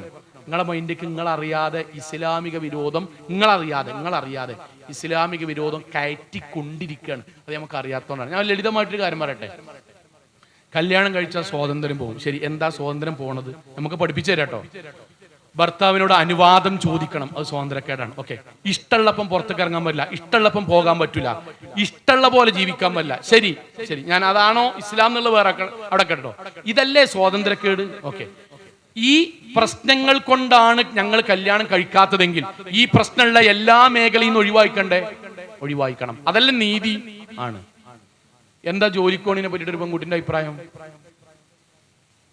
അത് നിർബന്ധമാണ് പുതിയ കാലത്ത്. ശരി, ഞാൻ അതിന് എതിരല്ല കേട്ടോ. നിങ്ങളൊരു ജോലിക്ക് വന്നു, ആ ജോലി സ്ഥലത്ത് നിന്ന് ഇഷ്ടമുള്ളപ്പം ചായ അടിക്കാൻ ഇറങ്ങാൻ പറ്റുമോ? പറ്റൂല. ബോസ് പറയുമ്പോൾ ഇറങ്ങാൻ പറ്റുള്ളൂ. ഇഷ്ടമുള്ള ഡ്രസ്സ് ധരിക്കാൻ പറ്റുമോ? ഇല്ല. കമ്പനി നിശ്ചയിക്കുന്ന വസ്ത്രം ധരിക്കാൻ പറ്റുള്ളൂ. ഇഷ്ടമുള്ളപ്പോൾ ലീവ് എടുക്കാൻ പറ്റുമോ? പറ്റൂല. കമ്പനി തരുന്ന ലീവ് എടുക്കാൻ പറ്റുള്ളൂ. ഇഷ്ടമുള്ള പൈസ ചോദിക്കാൻ പറ്റുമോ? പറ്റൂല. കമ്പനി തരുന്ന പൈസ വാങ്ങാൻ പറ്റുള്ളൂ. ഇപ്പൊ ഞാൻ 10 മണിയാകുമ്പോൾ എനിക്ക് പൈസ ഉണ്ടായിട്ട് പുറത്തു പോകാൻ പറ്റുമോ? പറ്റൂല. കമ്പനിന്റെ ഇടവേളയിലേ പോകാൻ പറ്റുള്ളൂ. കമ്പനിയുടെ അടിമയായി ജീവിക്കുന്നത് അഭിമാനവും അള്ളാഹു പറഞ്ഞതിന്റെ ഭാഗമായി ജീവിക്കുന്നത് അടിമത്വമാകാൻ കാരണം എന്താ? അതിന്റെ കാരണം അതാണ് നമ്മളറിയാതെ നമ്മുടെ മൈൻഡിൽ അനിസ്ലാമികത കുത്തിക്കയറ്റിയിട്ട് അതൊരു ലിബറൽ ചിന്താഗതിയാണ് എന്ന് വ്യക്തി സാന്ദർഭികമായിട്ട് പറയട്ടോ. പെൺകുട്ടികൾ മാത്രം ഞാൻ എൻ്റെ വിശദീകരണം സയന്റിഫിക് ആയി പറഞ്ഞു. അപ്പൊ നമുക്ക് മനസ്സിലാവും. നമ്മളറിയാതെ നമ്മൾ പോലും അറിയാതെ നമ്മളെ അള്ളാഹുവിൽ നിന്നും ദീനിൽ നിന്നും അകറ്റാൻ നമ്മുടെ ഉള്ളിൽ ഉണ്ടാക്കുന്ന ചിന്തയാണ് ഇത് എന്നുള്ളത്. ഞാൻ വാപ്പാരന്മാരെ കുടുംബജീവിതം നമ്മുടെ കുട്ടികൾക്ക് സന്തോഷമാകണമെങ്കിൽ നമ്മുടെ ദാമ്പത്യ ജീവിതം സന്തോഷമായിട്ട് അനുഭവിക്കാൻ കഴിയണം. അതിനെന്ത് വേണറിയോ? ഞാൻ ഭർത്താക്കന്മാർ കൂടുതലുണ്ടെങ്കിൽ ആ ഭാഗം മാത്രം കുറെ പറയണം. ഒറ്റ വാചകത പറയണം, ഉള്ള ആൾക്കാർ കേൾക്കാൻ വേണ്ടി പറയണം. എന്തുകൊണ്ടാണ് നമ്മളെ പെൺകുട്ടിയൊക്കെ വാപ്പാരത് ശരിക്കാറാണ്. ഞാൻ ബാപ്പിയാണ്. അങ്ങാടിയിലെ കൾച്ചറാണ് ഇപ്പൊ നമ്മളെ പെരിയിലുള്ളത്. ദാമ്പത്യത്തിൽ രണ്ട് കൂട്ടരും പറയട്ടോ. അങ്ങാടി കൾച്ചറാണ്. അങ്ങാടി കൾച്ചർ കൊണ്ട് സന്തോഷം തരില്ല. കുടുംബജീവിതത്തിന്റെ സന്തോഷം അള്ള തരേണ്ടതാണ്. കാരണം അള്ള പറഞ്ഞ വാക്ക് വജഅല ബൈനക്കും മവദ്ദത്തൻ വറഹ്മ എന്നാണ്. കുടുംബജീവിതത്തിലെ സന്തോഷവും സമാധാനം അള്ള തരണം. അള്ള തരണമെങ്കിൽ അള്ള പറഞ്ഞ പോലെ ജീവിക്കണം. ഞാൻ ഒറ്റ ചോദ്യം ചോദിക്കാണ്. ഇപ്പൊ ഈ ഹാളിൽ, മദ്രസ ഹാളിൽ നമ്മുടെ പെരീത്തെ കല്യാണം കഴിഞ്ഞ മുഴുവൻ ആൾക്കാരും ഇങ്ങനെ നിരത്തി നിർത്തുക കേട്ടോ. നമ്മളെ പെരീത്ത ആൾക്കാർ ആലോചിച്ച് മതി. ബാപ്പാരെ മക്കൾ കല്യാണം കഴിഞ്ഞ് ഓലെങ്ങനെ കസേര ഇട്ടാണ്ട് ഒരു 500 ആൾക്കാരെങ്ങനെ ഇരുത്തിയിട്ട് ഞാൻ ഇവിടുന്ന് 4 ചോദ്യം ചോദിക്കാൻ. 4 ചോദ്യം. ഒന്ന്, ആണുങ്ങളോടട്ടോ, എടാ അവനാന്റെ വാപ്പാനിമാനി സ്നേഹിച്ചാൽ തിരിച്ചെന്താ കിട്ടുക? എല്ലാ മക്കളും എഴുന്നേറ്റ് നിന്നിട്ട് പറയും, അല്ലെങ്കിൽ കല്യാണം കഴിഞ്ഞ ജോലി 80 വയസ്സുള്ള വാപ്പ പറയും വാപ്പാനിമാനെ സ്നേഹിച്ചാൽ തിരിച്ച് സ്നേഹം കിട്ടും. ശരി. 2, ചങ്ങായിമാരെ സ്നേഹിച്ചാലോ? അപ്പൊ അവര് പറയും ചങ്ങായിമാരെ സ്നേഹിച്ചാൽ തിരിച്ച് സ്നേഹം കിട്ടും. 3, അയലോക്കക്കാരെ സ്നേഹിച്ചാലോ? അയലോക്കക്കാരും ഫ്രണ്ട്സിനെ സ്നേഹിച്ചാൽ തിരിച്ച് സ്നേഹം കിട്ടും. 4ാമത്തെ ചോദ്യം കേട്ടോ, പെണ്ണുങ്ങളെ സ്നേഹിച്ചാലോ? ഒരു തലയിൽ കയറും. അതാണ് അങ്ങാടി. അയ്മലാണ് ഇപ്പോഴും 4 കുട്ടികളായി, പേരക്കുട്ടിയായി, ഇപ്പോഴും അയ്മലാണ്. അതുകൊണ്ടാണ് സന്തോഷമില്ലാത്ത. ഉമ്രക്കൊക്കെ പോയി, എന്നാലും ഇങ്ങനെ വന്നിട്ട് മൗലവി എന്താണെന്നറിയില്ല. എന്തുകൊണ്ടറിയോ? അങ്ങാടിയിൽ നിന്ന് മെയ്തീൻ കുട്ടിയാക്കാനെ വിട്ടിട്ട് നബീമക്കാനെ വരണം. അങ്ങനെ തുണിയാക്കാൻ മടക്കി കുത്തിയുണ്ട്. എടാ അങ്ങനെ തന്നെയാടാ അതുണ്ടല്ലോ. അയ്മന്നാണ് വിടണം. പെണ്ണുങ്ങളെ സ്നേഹിക്കാൻ പറ്റൂല, പെണ്ണുങ്ങളെ പെരക്കാരെ സ്നേഹിക്കാൻ പറ്റില്ല. എന്താ? പെണ്ണായതുകൊണ്ട് അല്ല, പെണ്ണുങ്ങളായതുകൊണ്ടാണ്. പെണ്ണാണെങ്കിൽ ഇമ്മാനെയും കൊണ്ടാണ് അങ്ങാടി കൂടെ പോണ് മാനക്കേടുണ്ടാണ്, പ്രശ്നമല്ലല്ലോ. ആണുങ്ങൾക്ക് ഇമ്മാനെയും കൊണ്ട് അങ്ങാടി കൂടെ പോണ പ്രശ്നമല്ലല്ലോ. പെങ്ങളെയും കൊണ്ട് അങ്ങാടി പോണ പ്രശ്നമല്ലല്ലോ. മകളെയും കൊണ്ട് അങ്ങാടി കൂടെ പോണ പ്രശ്നമല്ലല്ലോ. പെണ്ണുങ്ങളെയും കൊണ്ട് പോണ പ്രശ്നമാണല്ലോ. എന്തേ കാരണം? അത് ഓകാലം കമ്മിറ്റി തീരുമാനിച്ചാണ് അവിടുന്ന്. എടാ ആണാണെങ്കിൽ എന്താണ് അറിയോ? ഉമ്മാനെയും കൊണ്ട് പോകണം, പെണ്ണുങ്ങളാണെങ്കിൽ 8 അടി വിട്ടിക്കണം. അതുകൊണ്ടാണ് നമ്മുടെ മക്കളുടെ മൈൻഡിൽ എന്താ അറിയോ? ദാമ്പത്യ ജീവിതം തന്നാല് ബാപ്പാന്റെ ഇമ്മാന്റെ ഒപ്പം ഇങ്ങനെ നടന്ന ഞങ്ങളെ ഇക്കാക്കബടിയും ഞങ്ങൾ ബടിയാക്കിയിട്ട് തൊലിച്ചു കൊണ്ടുപോകുന്ന ഒരു ജീവിതത്തിക്ക് ആക്കുകയാണോ എന്നവർ തെറ്റിദ്ധരിക്കുന്നു. അതിന് കാരണം അങ്ങാടി സിസ്റ്റാണ്. പ്രവാചകൻ സല്ലല്ലാഹു അലൈഹി വസല്ലമേ മരിക്കാൻ നേരത്ത്, ഞാനിത് ഭർത്താക്കന്മാരോട് പറയാം, മരിക്കാൻ നേരത്ത് പ്രവാചകന്റെ വീട്ട് ഒരു കാലപ്പുറത്താണ് പ്രവാചകന്റെ മദീന പള്ളി. നബിന്റെ വീടും നബിന്റെ പള്ളിയും തമ്മിൽ ഒരു കാലിന്റെ വ്യത്യാസമുള്ളൂ. മദീന പള്ളി എന്ന് പറഞ്ഞാൽ നമ്മുടെ നാട്ടിലെ ഏതൊരു പള്ളിയിൽ നിസ്കരിക്കുന്നതിനേക്കാളും ഓരോ വക്തിനും 1000 ഇരട്ടി പുണ്യം, 5 വക്തിന് 5000 ഇരട്ടി പുണ്യം ലഭിക്കണ പള്ളി ഒരു കാലപ്പുറത്തുണ്ട്. പ്രവാചകന്റെ പേരിലുള്ള പള്ളിയാണ്. ഇസ്ലാമികമായി സിയാറത്ത് അനുവദിക്കപ്പെട്ട 3 പള്ളികളിൽ ഒന്നാണ് മസ്ജിദ് നബവി. ആ പള്ളി ഉണ്ടായിട്ടും എടുത്തുണ്ടായിട്ടും അഷ്റഫുൽ ഖൽഖ് മുഹമ്മദ് മുസ്തഫ സല്ലല്ലാഹു അലൈഹി വസല്ലം മരിക്കാൻ വേണ്ടി തെരഞ്ഞെടുത്ത സ്ഥലം എവിടെ അറിയോ? ആ പള്ളി ഒഴിവാക്കിയിട്ട് നബിന്റെ വീട്ടില്. എന്തേ കാരണം അറിയോ വാപ്പാരെ? അവിടെ നബിന്റെ ഭാര്യ നമ്മളെ ആയിഷ ബീവിയാണ് ഉണ്ട്. ആയിഷ ബീവിയുടെ മടിയിലാ നബി കിടക്കണ് മരിക്കാൻ നേരത്ത്. ആയിഷ ബീവിയുടെ മടിയിൽ, ഭാര്യയുടെ മടിയിലാ നബി കിടക്കണ്. അറാഖിന്റെ കൊള്ളി കൊണ്ട് പല്ല് തേച്ച് ഉമ്മ വെച്ചിട്ടാ നബി ദുനിയാവെന്ന് മരിച്ചുപോയത്. ആ നബിന്റെ അനുയായികളെ കല്യാണം പ്രയാസറിയണത് അത് നമ്മൾ ഉണ്ടാക്കിയതാണ്. നമ്മളെ പെണ്ണുങ്ങളെ കല്യാണ പേരിലൊക്കെ ഞാൻ അങ്ങനെ ആലോചിക്കുന്നുണ്ട്. നാടകം കളിക്കുക ആണുങ്ങൾ. ഇത് ഞാൻ ആണാൻ തെളിയിക്കാൻ വേണ്ടി നാടകം കളിക്കാം. മാരുണ്ടാക്കി കൊടുത്താണ്. മാരെ നിങ്ങൾ വല്ലാത്തതാണ്. നിങ്ങൾ ഉണ്ടാക്കി കൊടുത്താൽ നിങ്ങളെ മക്കൾക്ക് ആണാകണം. ഈ പെണ്ണുങ്ങളോട് ഇങ്ങനെ ആലോചിക്കും. ഇപ്പൊ ഞാൻ എന്റെ വാപ്പാനെ തെച്ചു, നിങ്ങൾ ആലോചിക്കണം. ഞാൻ എന്റെ വാപ്പാനെ തെച്ചു, മഹല്ല് ചർച്ച ഉണ്ടാവില്ലേ? ഉണ്ടാവുമല്ലോ. എങ്ങനെയാണ് മകൻ ബാപ്പാനെ തല്ലണ്? ഞാൻ എന്റെ ജേട്ടനെ തെച്ചു, മഹല്ല് ചർച്ചയാക്കൂലേ? അങ്ങാടിയിൽ വർത്താനം ഉണ്ടാവൂലേ? ഞാൻ എന്റെ അയലോക്കാരനെ തെച്ചു, പലരും വന്നിട്ട് അറ്റ്ലീസ്റ്റ് ഇങ്ങനെ പറയില്ലേ, എന്താ മോലെ ഈ മോശത്തരാണ്? ഞാൻ എന്റെ പെണ്ണുങ്ങളെ തെച്ചു. മഹല്ലിനും പ്രശ്നമല്ല, നാട്ടുകാർക്കും പ്രശ്നമല്ല, ആർക്കും പ്രശ്നം. എന്താ അത് തല്ലേണ്ടവളാണ്. ഞാൻ അത് വെറുതെ ഉണ്ടാക്കി പറയില്ല. ഞാൻ ഒരു മഹല്ലിന്റെ ഒരു മധ്യസ്ഥ ശ്രമത്തിൽ പങ്കെടുക്കാട്ടോ. അപ്പൊ ഒരു ചങ്ങാനെ പറ്റിയിട്ട് ഇങ്ങനെ വമ്പൻ അലമ്പാട്ടോ. ഓനെ പറ്റിയിട്ട് ഇങ്ങനെ ബാക്കിയുള്ള പറയാണ്. ഇങ്ങനെ ഇരുന്നാണ്ട് ഒന്നാള് കള്ളുടിച്ചാണ്ട് വന്നു, അല്ലോ അങ്ങനെ ഉണ്ടാക്കാണ്. ഒന്നാള് എന്താ കുട്ടികളെ അങ്ങോട്ടാക്കി ഇങ്ങോട്ടാക്കി, ചെലവിന് കൊടുക്കൂല, 3 മാസമായിട്ട് പണിക്കൂല, അങ്ങനെ ആ കൂട്ടത്തിൽ വരണേ. ഒന്നാളാ പെൺകുട്ടിന്റെ ഭാര്യനെ ചെവിക്കൊരൊറ്റ അടിയാണ് കൊടുത്തു. ആ പെൺകുട്ടി നിന്ന് കരഞ്ഞു. അപ്പൊ ഉണ്ടെങ്കിൽ തല ഒന്നിച്ചിട്ടേ, നിങ്ങളെ വർത്താനം കേട്ടാ ഞാൻ നാട്ടാരാ തച്ചത് തോന്നുന്നു. നിങ്ങളെ വർത്താനം കേട്ടാ ഞാൻ നാട്ടാരെയാണ് തച്ചത് തോന്നുന്നു. അതിന്റെ അർത്ഥം എന്താ അറിയോ? ഓന് ഇവിടെ തല്ലാനുള്ള അധികാരമാണ് എഴുതി കൊടുത്തത്. അല്ല വാപ്പാരെ, ഒരു പെൺകുട്ടി, നിങ്ങൾ ആലോചിക്കും, ഒരു പെൺകുട്ടിനെ ഒരു വാപ്പിയും കല്യാണം കഴിപ്പിച്ച് വിടുന്നത് നോക്കി മടുത്തിട്ടോ, പഠിപ്പിച്ച് പൈസ അല്ലാഞ്ഞിട്ടോ, ഭക്ഷണം കൊടുത്തിട്ട് തികയാഞ്ഞിട്ടോ അല്ല. അല്ല പറഞ്ഞ ഫൻകിഹുൽ അയാമാ മിൻകും വസ്വാലിഹീന മിൻ ഇബാദിക്കും. നിങ്ങൾ നിങ്ങളുടെ മക്കളെ കല്യാണം കഴിപ്പിച്ചു കൊടുക്കണം. കല്യാണം കഴിപ്പിച്ചു കൊടുക്കുന്നത് വാപ്പാണ്ട് ഉമ്മാണ്ട് ഇസ്ലാമിന്റെ ശറ ഉണ്ടായതുകൊണ്ടാണ് കള്ളിന്റെ കഷ്ടങ്ങളെ കൊടുക്കുന്നത്. ഒരു സ്കൂൾ അധ്യാപന നിലയ്ക്ക് ഞാൻ പറയാണ്, സ്കൂളിൽ നിന്ന് 4:30 കൃത്യം വീട്ടിലേക്ക് വരുന്ന ഒരു മകൾ 4:45 വന്നിട്ടില്ലെങ്കിൽ ഒരു ബാപ്പാന്റെ കയ്യും കാലും പറക്കും. കാരണം അത്രയും കെയർ ചെയ്തിട്ട് ഒരു പെൺകുട്ടിനെ നോക്കുന്നത്. അയലോക്കത്തേക്ക് പോയൊരു പെൺകുട്ടി ഇവിടുന്ന് ഇങ്ങനെ വിളിച്ചിട്ട് വിളി കേൾക്കില്ലെങ്കിൽ 3 വട്ടം വിളിച്ചിട്ട് ഇങ്ങോട്ട് വിളി കേൾക്കില്ലെങ്കിൽ ഉമ്മാക്ക് ആദ്യം ഉണ്ടാകും. അത് ഇഷ്ടം കൊണ്ടുണ്ടാണ്, ആദ്യമാണ്. അങ്ങനെ വളർത്തിയൊരു പെൺകുട്ടിനെ ഒരു ദിവസം മറ്റൊരു വീട്ടിക്ക്, മറ്റൊരു നാട്ടിക്ക്, മറ്റൊരു കുടുംബത്തിലേക്ക് ഒരു ബാപ്പിയും പറഞ്ഞേക്കുമ്പോ ബാപ്പാനും മണ്ണി നെഞ്ചിങ്ങനെ പടക്കും. പക്ഷെ പിന്നെ ആകെ സമാധാനം എന്താ അറിയോ?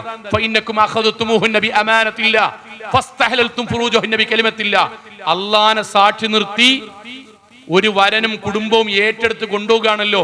ആ കുട്ടി എന്റെ കുട്ടിയോട് ഞങ്ങൾ പെരുമാറിയതിനേക്കാൾ സന്തോഷത്തിൽ പെരുമാറുമല്ലോ എന്നുള്ള മാനസികമായ തിരിച്ചറിവുകൊണ്ടാണ് എന്നിട്ട് കൊണ്ടുപോയിട്ട് അടിക്കുക, ചവിട്ടുക, പണിക്കും പോകൂല, പേരന്റെ സൈഡിൽ ഇടുക. എന്നിട്ട് ഞാൻ അങ്ങനെ തന്നെയാണ്, വേണമെങ്കിൽ ജീവിച്ചാൽ മതി, പോച്ചമാരി കൂട്ടിക്കോ, ഞങ്ങളെ കുടുംബം അങ്ങനെ. എന്താണ് അതിന്റെ അർത്ഥം? പ്രവാചകന്റെ വാക്ക് എന്താ അറിയോ? മാ അക്രമൻ നിസാ ഇല്ലാ കരീമ. ലോകത്തിലെ ഏറ്റവും മാന്യനാരറിയോ? സ്വന്തം ഇണയോടും കുട്ടികളോടും ഏറ്റവും നന്നായി പെരുമാറുന്നവൻ. വമാ അഹാനഹുന്ന ഇല്ലാ ലഈമ. ലോകത്തിലെ ഏറ്റവും മോശക്കാരനാരറിയോ? അങ്ങാടിയില്, രാഷ്ട്രീയത്തില്, പള്ളിക്കമ്മിറ്റിയില്, സ്റ്റാഫ് റൂമില്, ക്ലബില്, ഗ്രൗണ്ടില്, അങ്ങാടികളിൽ മാന്യൻ, വൃത്തിയുള്ള ആൾ, സ്റ്റാൻഡേർഡ് ഉള്ള ആൾ. സ്വന്തം വീട്ടില് ഭാര്യക്ക് അയാളെ പേടിയാണെങ്കിൽ, അയാൾ ഫോൺ വിളിക്കണ മക്കൾക്ക് പേടിയാണെങ്കിൽ, അള്ളാഹു മുന്നിൽ അയാൾ വട്ടപൂജയാണ്. എന്നിട്ട് എന്താ അറിയാം? അഭിനയിക്കുക. എനിക്കതാണ് അഭിനയിക്കാന്ന്, ഞാൻ ആണാണ് എന്നുള്ളത് അങ്ങനെ അഭിനയിക്കുക ആൾക്കാർ മുന്നിൽ. നമ്മളെ പുരുഷന്മാരെ ഓലെ ചങ്ങായിമാരെ പെരീക്ക് ബിരിയാണി തിന്നാൻ വേണ്ടി പോയി. ഉദാഹരണം പറയട്ടോ, ചങ്ങായിന്റെ പെണ്ണുങ്ങൾ ഉണ്ടാക്കി കൊടുത്ത ബിരിയാണിന്ന് ചങ്ങായിന്റെ പെണ്ണുങ്ങൾ എത്ര പോന്ന മുടിട്ടി. എന്താ നമ്മൾ ആണുങ്ങൾ ചെയ്യാൻ അറിയോ? നിങ്ങൾ മനസ്സിലാക്കി, ഞാൻ ഒരു ചങ്ങായിന്റെ പെരീക്ക് തിന്നാൻ പോയി, ഓന്റെ പെണ്ണുങ്ങൾ ഉണ്ടാക്കിയ ബിരിയാണിന്ന് ഓന്റെ പെണ്ണുങ്ങൾ എത്ര പോന്ന മുടിട്ടി. എന്താ കാട്ടുക? ഓന് പോലും അറിയാതെ സ്റ്റാൻഡേർഡിൽ താഴത്ത് കിട്ടാണ് ചെരുപ്പിന്റെ അടിക്കാക്കിയേക്കും. പടച്ചോനെ, ഞാൻ എടുക്കണെങ്ങാനും ഓല് കണ്ട ഓന് സങ്കടാവൂലേ? ഓന് സങ്കടായ ഓക്ക് സങ്കടാവൂലേ? എന്നിട്ട് ഇങ്ങനെ വളരെ വൃത്തിയിൽ ഇങ്ങനെ എടുത്താണ്ട് വറ്റും കൂടി കീപ്പിട്ട് പോകാതെ താഴത്തേക്ക് ഇടും. കഴിയും, അങ്ങനെ ചെയ്യാൻ കഴിയും. അതാണല്ലോ. എന്നിട്ട് തിന്നിട്ട് രണ്ടാം വട്ടം പിന്നെയും കോരി എന്നിട്ട് കൈയൊക്കെ വൃത്തിയാക്കിയാണ്ട് ലാസ്റ്റ് എങ്ങനെയാ ജി അരിയൊക്കെ ഉണ്ടാക്കിയത്, എങ്ങനെയാ ഈ ബിരിയാണിയൊക്കെ ഉണ്ടാക്കിയത്, ഞാൻ എൻ്റെ പെണ്ണുങ്ങളെ നമ്പർ തരാം, റെസിപ്പി ഓൾക്ക് പറഞ്ഞു കൊടുക്കുന്ന. അങ്ങനെ വണ്ടി കയറ്റിയാലേ ഓൻ പിന്നെയും വിളിക്കുള്ളൂ, അതുകൊണ്ടാണ്. അല്ല അപ്പോൾ ബിരിയാണി നന്നായിട്ടൊന്നുമല്ല, അങ്ങനെ വണ്ടി കയറ്റാനും കൂടി അവൻ അറിയും. പിന്നെ പെണ്ണുങ്ങളൊന്ന് ചവിട്ടി താത്താണല്ലോ, ഒരു രസമാണല്ലോ. ബാപ്പാനെ ചവിട്ടി താത്താൻ പറ്റില്ല, കാരണം നരകത്ത് പോവും. ഉമ്മാനെ ചവിട്ടി താത്താൻ പറ്റില്ല, കാരണം ഉമ്മ സ്വർഗത്തിന്റെ 1ാമത്തെ കവാടാണ്. ഏട്ടനെ ചവിട്ടി താത്താൻ പറ്റില്ല, കാരണം ഏട്ടൻ രക്താണ്. പെണ്ണുങ്ങൾ അത് പിന്നെ സൈഡാണല്ലോ. ഇതൊക്കെ പഠിപ്പിക്കണം. ഞാൻ പറഞ്ഞ പാരമ്പര്യമായി അനിസ്ലാമികതാണ്. ഫത്തഖുല്ല, അള്ളാനെ സൂക്ഷിക്കണം. വത്തഖു നിസാ, കെട്ടിക്കൊണ്ടുന്ന പെണ്ണിന്റെ വിഷയത്തിൽ അള്ളാനെ സൂക്ഷിക്കണം. എന്റെ ഭാര്യ പരലോകത്ത് വന്നിട്ട് ഇന്നെ പറ്റി പറയാൻ, എന്റെ ഭർത്താവ് ഷാഹിദ് മുസ്ലിം, പ്രാസംഗികനാണ്, പ്രഭാഷകനാണ്, അധ്യാപകനാണ്, പക്ഷെ എന്റെ വിഷയത്തിൽ ഞാൻ തൃപ്തനല്ല. കഴിഞ്ഞു ഭർത്താക്കന്മാരെ തിരിച്ചിങ്ങനെ പറഞ്ഞു കൊടുക്കാണ്. പെണ്ണുങ്ങൾ ഭർത്താവിനോട് എന്താ കാരണം അറിയാം, പ്രസംഗിക്കണോല് ഭൂരിപക്ഷം മൗലവിമാരാണ്, ആണുങ്ങളാണ്. അങ്ങനെ ഓല് അവനാണ് നേരിട്ട് പറ്റുന്ന ഒന്നും പറയില്ല. സുഖാണ്. പെണ്ണുങ്ങളോട് ഇങ്ങനെ പറയും, നിങ്ങൾ ഞെട്ടിച്ച് നിൽക്കുകയാണ്. ഞാൻ സാന്ദർഭമായിട്ട് പറയാൻ, അവനാന്റെ ചെങ്ങായിന്റെ വീട്ടിൽ നിന്ന് ഭക്ഷണം കഴിക്കുമ്പോൾ അവന്റെ പെണ്ണുങ്ങൾ എത്ര പോന്ന് മുടി കിട്ടുകയാണെങ്കിൽ സ്റ്റാൻഡേർഡിൽ താഴ്ത്തിട്ട് ഒന്നും ചെയ്യാതെ ഭക്ഷണം വീണ്ടും കഴിച്ച് പോകാൻ കഴിഞ്ഞ നമ്മള് പിറ്റീസം പോയിട്ട് അവനാന്റെ പേരിൽ നിന്ന് ഭക്ഷണം കഴിക്കുമ്പോൾ അവനാന്റെ പെണ്ണുങ്ങളെ, ബാപ്പാനിമാനി നോക്കിയ പെണ്ണുങ്ങളെ, 3 കുട്ടികളെ പ്രസവിച്ച പെണ്ണുങ്ങളെ, നമ്മുടെ ജീവിതത്തിൽ ആഗ്രഹങ്ങൾ മുഴുവൻ നടത്തി തരുന്ന പെണ്ണുങ്ങളുടെ ഇത്ര പോന്ന മുടിയിട്ടിയാലോ എന്തേക്കാരം പേരില് പ്ലേറ്റ് എടുത്ത് എറിഞ്ഞ് ചോറെടുത്ത് ഇതാക്കി ഇങ്ങോട്ട് ഇങ്ങനെ, ഇതെന്താ ചോറിന്റെ ഉള്ളിൽ മുടിയോ എന്നുവെച്ചാൽ അടുത്ത മുടിന്റെ ഒരു ഉപ്പേരി വെച്ചള ഇങ്ങോട്ട് ഇങ്ങനെ ഭയങ്കര സംഭവമായിട്ട്. ഞങ്ങൾ തറവാട്ടാര് ഇങ്ങനെയാണ്. എന്തെങ്ങനെ ആൾക്കാരുടെ ആളാകുക, വേറെന്താ? ഞാൻ ക്ഷമിക്കുമെങ്കിൽ, ഞാൻ സഹിക്കുമെങ്കിൽ, ഞാൻ പുറത്തു കൊടുക്കുമെങ്കിൽ അങ്ങാടിക്കാർക്കല്ല ആദ്യം പുറത്തു കൊടുക്കേണ്ടി, അവനാന്റെ ഭാര്യക്കാണ്. ഓരോരുത്തർ കുടുംബസംഗമത്തിനൊക്കെ വന്ന ബാക്കിയുള്ള കുട്ടികളൊക്കെ ആണുങ്ങൾ എടുക്കുന്ന കണ്ടാണ് പെണ്ണുങ്ങളൊക്കെ ഞെട്ടണ്. ഏത് അപ്പുറത്തെ കുട്ടീനൊക്കെ എടുത്താണ് പൊന്തിച്ച് ഉമ്മച്ച് ഹൗ എന്നൊക്കെ പറഞ്ഞിട്ട്, കാരണം അവനാന്റെ കുട്ടീനെ എടുക്കാൻ വേണ്ടി പറഞ്ഞ വിട്ടുന്നാജ് എന്ത് മേത്ത് കയറുന്ന തന്നെ ഇഷ്ടമല്ല. ബാക്കിയുള്ള കുടുംബസംഗമത്തിൽ വന്നിട്ട് ഇത് മഹമൂദിന്റെ അതേ ചേല തന്നെയാണല്ലോ, ഇത് സക്കരിയാന്റെ അതേ കാലന്നെയാണല്ലോ. എന്തേ അറിയോ? അങ്ങനെ പറഞ്ഞാലേ ഞാൻ ഭയങ്കര സംഭവമാകുള്ളൂ. സോഷ്യൽ ആൾക്കാരുടെ ആളാകുക. കല്യാണ പേരിലൊക്കെ പോയാൽ ചില ആൾ നമ്മുടെ പുതിയ തലമുറയിലും കൂടി കാണും കേട്ടോ. അവിടെ ഇങ്ങനെ പെണ്ണുങ്ങളെ ഭാഗത്ത് കൂടെ ഇങ്ങനെ പോയിട്ടുണ്ട്, അവിടെ കിട്ടിയില്ലേ, ഇവിടെ കച്ചമ്പർ കിട്ടിയില്ലേ, ഓക്കെ അവനാന്റെ പെണ്ണുങ്ങളെ കൂടി ഓലെ എന്തെങ്കിലും ആയിക്കോട്ടെ. എന്താ അറിയോ, അങ്ങനെ പറയുമ്പോഴേ ഞാൻ ആണാകുള്ളൂ. പെണ്ണുങ്ങളെ കാര്യം നോക്കാതെ, കുട്ടിന്റെ കാര്യം നോക്കാതെ, അങ്ങനെ അവനാന്റെ പെണ്ണുങ്ങളെ എവിടേക്കെങ്കിലും വിടുക, എന്നിട്ട് ബാക്കിയുള്ള പെണ്ണുങ്ങളെ കാര്യമൊക്കെ നോക്കിയാണ്ട് സംഭവമാക്കിയാണ്ട് ജീവിക്കുക. അതെന്നെ അമ്മാന്റെ ബാപ്പാന്റെ വിഷയത്തിലും നാട്ടിലത്തെ എല്ലാ IMB-യിലും നാട്ടിലത്തെ എല്ലാ സാമൂഹ്യ സേവന പ്രവർത്തനങ്ങളിലും മുഴുവനും പെയിനാമ്പാലത്തിലും ഒക്കെ നല്ലതാട്ടോ, അതിലൊക്കെ ഉണ്ടാകണം. പക്ഷെ അതിലൊക്കെ ഉണ്ടായിട്ട് ബാക്കിയുള്ളവർക്ക് മരുന്ന് കൊടുക്കാൻ ധൃതിയാണ്, ബാക്കിയുള്ളവർക്ക് മരുന്നില്ലെങ്കിൽ സങ്കടമാണ്, ബാക്കിയുള്ളവരുടെ വീട്ടിലെ കഷ്ടപ്പാട് പറഞ്ഞാലും അവിടുത്തെ അമ്മ നടക്കാൻ കഴിയാതായാലും പ്രയാസമാണ്. അവനാന്റെ വാപ്പാന്റെ മരുന്ന് അറിയില്ലെങ്കിൽ, അവനാന്റെ ഉമ്മക്ക് ആശുപത്രി കൊണ്ടുപോകുന്ന അറിയില്ലെങ്കിൽ അതിന്റെ അർത്ഥം കപടത എന്നാണ്. കൂലിക്കാണെങ്കിൽ ആദ്യത്തെ ബാധ്യത വാപ്പാന്റെയും ഇമ്മാന്റെയും കാര്യം നോക്കലാണ്. ഞാൻ സാന്ദർഭികമായിട്ട് പറയണം, സഹോദരിമാരെ, ഭർത്താക്കന്മാരെ, ഞങ്ങൾ വളരെ ചുരുക്കി പറയട്ടോ, നമ്മുടെ കൂടെ നമ്മുടെ ഭാര്യ ജീവിച്ചത് കൊണ്ട് അവർക്ക് കണ്ണുനീരാണെങ്കിൽ നമ്മുടെ ആരാധന സൈഡെടുക്കണം, അല്ല വെക്കും. നമ്മുടെ കൂടെ നമ്മുടെ ഭാര്യ ജീവിച്ചതിന് കൊണ്ട് അവർക്ക് സന്തോഷമാണെങ്കിൽ അള്ളാഹു നമ്മുടെ ആരാധനയും സ്വീകരിക്കും. അവരുടെ കൂടെ നമുക്ക് സ്വർഗത്ത് പോകാം. സഹോദരിമാരുടെ കാര്യം, സഹോദരിമാരെ, നിങ്ങൾ നിങ്ങളുടെ ഭർത്താവിനുള്ള പെരുമാറ്റവും നിങ്ങൾ തമ്മിലുള്ള ദാമ്പത്യവും കണ്ടിട്ടാണ് ആ വീട്ടിൽ ആൺകുട്ടി പെൺകുട്ടിയും വളരുന്നത്. ഒരു കാര്യം ശരിക്കും ശ്രദ്ധിക്കുക. വിശാലമായിട്ട് മറ്റൊരു ക്ലാസ് പറയട്ടോ, ദാമ്പത്യം മാത്രം ഒറ്റ കാര്യം. ഭർത്താവിന്റെ കാര്യം അദ്ദേഹം പറയാതെ ചെയ്യുന്നുണ്ടെങ്കിൽ, തിരിച്ചറിഞ്ഞ് ചെയ്യുന്നുണ്ടെങ്കിൽ, മനസ്സിലാക്കി ചെയ്യുന്നുണ്ടെങ്കിൽ അവളുടെ അത്ര അദ്ദേഹത്തിന്റെ ജീവിതത്തിൽ മറ്റൊരു പെണ്ണും വരൂല. അതിനെന്ത് വേണമറിയോ? എന്റെ അക്കാക്കാന്റെ ഇഷ്ടങ്ങളും താല്പര്യങ്ങളും അറിയണം. ഏറ്റവും സിമ്പിൾ ഉദാഹരണം പറയാം. സിമ്പിൾ ഉദാഹരണം, പ്രവാചകൻ സല്ലല്ലാഹു അലൈഹി വസല്ലമക്ക് വഹി കിട്ടി. ഹിറാ ഗുഹയിൽ നിന്ന് ഓടി വീട്ടിക്ക് വന്നു. പേടിച്ചു, മലക്കിനൊക്കെ കണ്ട് പേടിച്ചു. സമ്മിലൂനി യാ ഖദീജ എന്ന് പറഞ്ഞു. പാട്ട് മാത്രം കേട്ടാ പോരെ, വാക്യം കൂടി കേൾക്കണല്ലോ. എന്നെ പുതപ്പിക്കൂ ഖദീജ, അത് മാത്രം കേട്ടാ പോരെ, വാക്യം എന്താന്നുണ്ട്. ഖദീജ ബീബിനോട്, ഭാര്യയോട് ഖദീജ പുതച്ചെന്നു പറഞ്ഞു. ബാക്കിയാ കേൾക്കണ്ട കേട്ടോ. ഖദീജ ബീബി ഒന്നും ചോദിച്ചില്ല, ഒരു അഭിപ്രായവും പറഞ്ഞില്ല. പ്രവാചകൻ ഇങ്ങനെ കടത്തി പുതപ്പോണ്ട് ഇങ്ങനെ പൊതച്ചൊടുത്തു, തടവിക്കൊടുത്തു, ശാന്തനാക്കി ഉറക്കെഴുന്നേറ്റു. പ്രവാചകന് ഫ്രഷ് ആകാനുള്ളൊക്കെ കൊടുത്തു. ഒക്കെ കഴിഞ്ഞിട്ട് എന്തേ കാക്ക പറ്റിയതെന്ന് ചോദിച്ചു. അതിൽ പറഞ്ഞു ഇങ്ങനെ ഹിറാ ഗുഹ, മലക്ക്, ജിബ്രീൽ, പിടുത്തം. ഫസ്റ്റ് വാക്കെന്താ അറിയോ? ഭാര്യമാരെ, നിങ്ങൾ എന്തിനാ പേടിക്കണ്? നിങ്ങൾ അല്ലാഹ് കൈവിടൂല. നിങ്ങൾ നല്ല മനുഷ്യനല്ലേ? നിങ്ങൾ പാവപ്പെട്ടവരെ സഹായിക്കണോ അല്ലേ? കഷ്ടപ്പെടുന്നവരെ സഹായിക്കണോ അല്ലേ? ആരും ഇല്ലാത്തവരെ ചേർത്ത് പിടിക്കണോ അല്ലേ? നിങ്ങൾ അല്ലാഹ് കഷ്ടപ്പെടുത്തേ. നിങ്ങളെങ്ങനെയാ അല്ലാഹ് കഷ്ടപ്പെടുത്തുക? നിങ്ങൾ ബേജാറാണ്ട, നിങ്ങൾ കഷ്ടപ്പെടുത്തുക. അടുത്ത വാചകം 2. ഇങ്ങനെ നമുക്ക് എന്തെങ്കിലും എന്താണെന്ന് അറിയണമെങ്കിൽ നമുക്ക് വറക്കത്ത് നൗഫിന്റെ പോകാം. ഞാൻ ഉണ്ടാവും മുന്നിൽ, നമുക്ക് ഒന്നിച്ച് പോകാം. നിങ്ങളെ എന്താ ചെയ്തറിയോ? പ്രശ്നങ്ങൾ മുഴുവൻ സമാധാനപരമായി കൈകാര്യം ചെയ്ത് സമാധാനിപ്പിച്ച് കൂടെ ഉണ്ടാകുന്നു പറഞ്ഞ് പരിഹാരത്തിന് ഞാൻ മുന്നിലുണ്ടാവും, വറക്കത്ത് ബിൻ നൗഫലിന്റെ അടുക്കിലേക്ക് പോകാന്ന് പറഞ്ഞു. ഞാൻ എൻ്റെ ഭാര്യനോടൊപ്പം പറയുന്നുണ്ട്. ഞാൻ അതിങ്ങനെ വായിച്ചിട്ട്, എൻ്റെ ഭാര്യൻ്റെ പേര് ജാസ്മിൻ എന്നാണ്. പൊന്നാര ജാസ്മിൻ എന്ന് ആലോചിച്ച് നോക്കിയാ, ഞാൻ വല്ല ഹിറാ ഗുഹയിലും പോയിട്ട് ഇന്ന ജിബിരിയിലൊക്കെ നെക്കിപ്പിടിച്ച് ഞാനൊക്കെ പാടം കെട്ട് വേണ്ടി വന്നിട്ട് ജാസ്മിനെ പൊതച്ചുണ്ടായിരുന്ന എന്തേക്കാരാ പെരിയിൽ, നിങ്ങളെ മാപ്പിളാണെങ്കിൽ എന്തേക്കാരം പെരിയിൽ ബെന്നിങ്ങനെ കയറുമ്പോൾ പൊതപ്പിച്ചുണ്ടാ പടച്ചോനെ ഇയാളിതാ മണ്ടിയാണ് ആകെ ഒച്ചമുണ്ടാക്കുക. അപ്പൊ അയൽവക്കക്കാരൊക്കെ വന്ന്, മീൻകാരൻ വന്ന്, ഓട്ടോറിക്ഷക്കാരൻ വന്ന്, വാട്സപ്പിൽ മെസ്സേജ് അയച്ച് തീരുമാനമായി. അപ്പൊ അതിന് മൂപ്പർക്ക് ഇനിയിപ്പം ജിബിരിയിൽ കൊണ്ടുപോകുക നല്ലത്. കാരണം ഇവിടെ വരുന്നേക്കാൾ ഇത് വന്ന് തീരുമാനമായി. നാട്ടുകാരൊക്കെ ഒച്ചമുള്ള ഇങ്ങോട്ടാണ് പടച്ചോനെ എന്താ കാക്കൊക്കെ പറ്റുക. മൂപ്പര് മലക്കിനെ കണ്ട, നിങ്ങൾ മലക്കിനല്ല പലതിനും കാണും. കണ്ണ് കണ്ട മലന്റെ മുകളിൽ പോയി നിക്കണ്ട, ഞാൻ എത്ര വട്ടം പറഞ്ഞു കേക്കൂലങ്ങളെ. ഒരു 10 മിനിറ്റ് പെരാകെ വച്ചിയും പൊളി. ഞാൻ ചോദിക്കാം, അതിന് ശേഷം നിങ്ങൾ ഓർലിക്സ് കലക്കി കൊടുത്ത് എത്ര കാര്യം? അല്ല, ഞാൻ കാര്യത്തിൽ ചോദിക്കാണ്.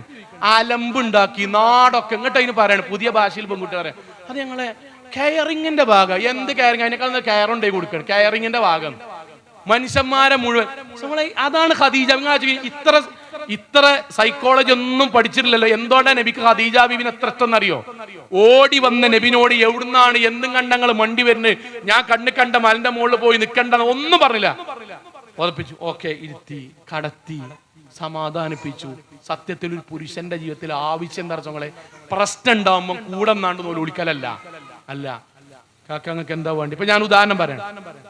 മൂപ്പര് ടെൻഷൻ അടിച്ച് വരണം, നിങ്ങൾക്ക് മനസ്സിലാവുമല്ലോ. ടെൻഷനാണ് ഒരു പുരുഷൻ ഏറ്റവും വേണ്ടി. അതാ പറഞ്ഞ വിശാലമായിട്ട് പറയേണ്ട ഒരു മേഖല കേട്ടോ. ഒറ്റ വാക്ക് പറയണം.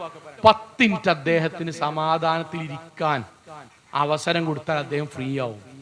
നിങ്ങൾക്ക് ടെൻഷൻ വന്ന് നിങ്ങളുടെ അടുത്തേക്ക് ഒരാൾ വരല്ല വേണ്ടിയത്, നിങ്ങളോട് ചോദിക്കാൻ വേണ്ടിയത്, സാരല്ല എന്ന് പറഞ്ഞ് കെട്ടിപ്പിടിക്കാൻ വേണ്ടിയത്. ആണിനതല്ല വേണ്ടിയത്.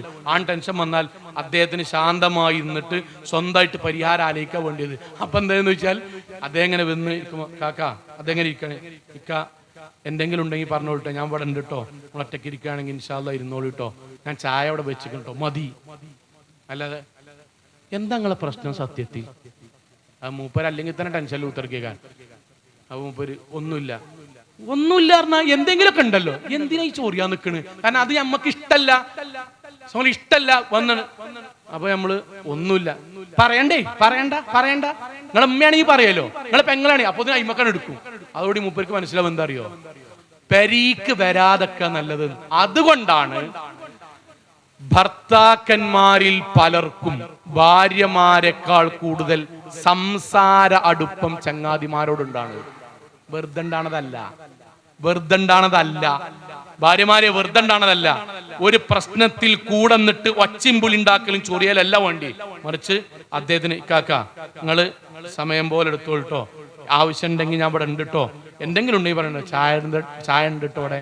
അദ്ദേഹം 10 മിനിറ്റ് സമാധാനാവും. എടി ഇന്നതാട്ടോ പ്രശ്നം, ഹലാസ്. അദ്ദേഹത്തിന്റെ മനസ്സിൽ നിങ്ങൾ 1000 സ്ത്രീകൾക്ക് മുന്നിലാവും.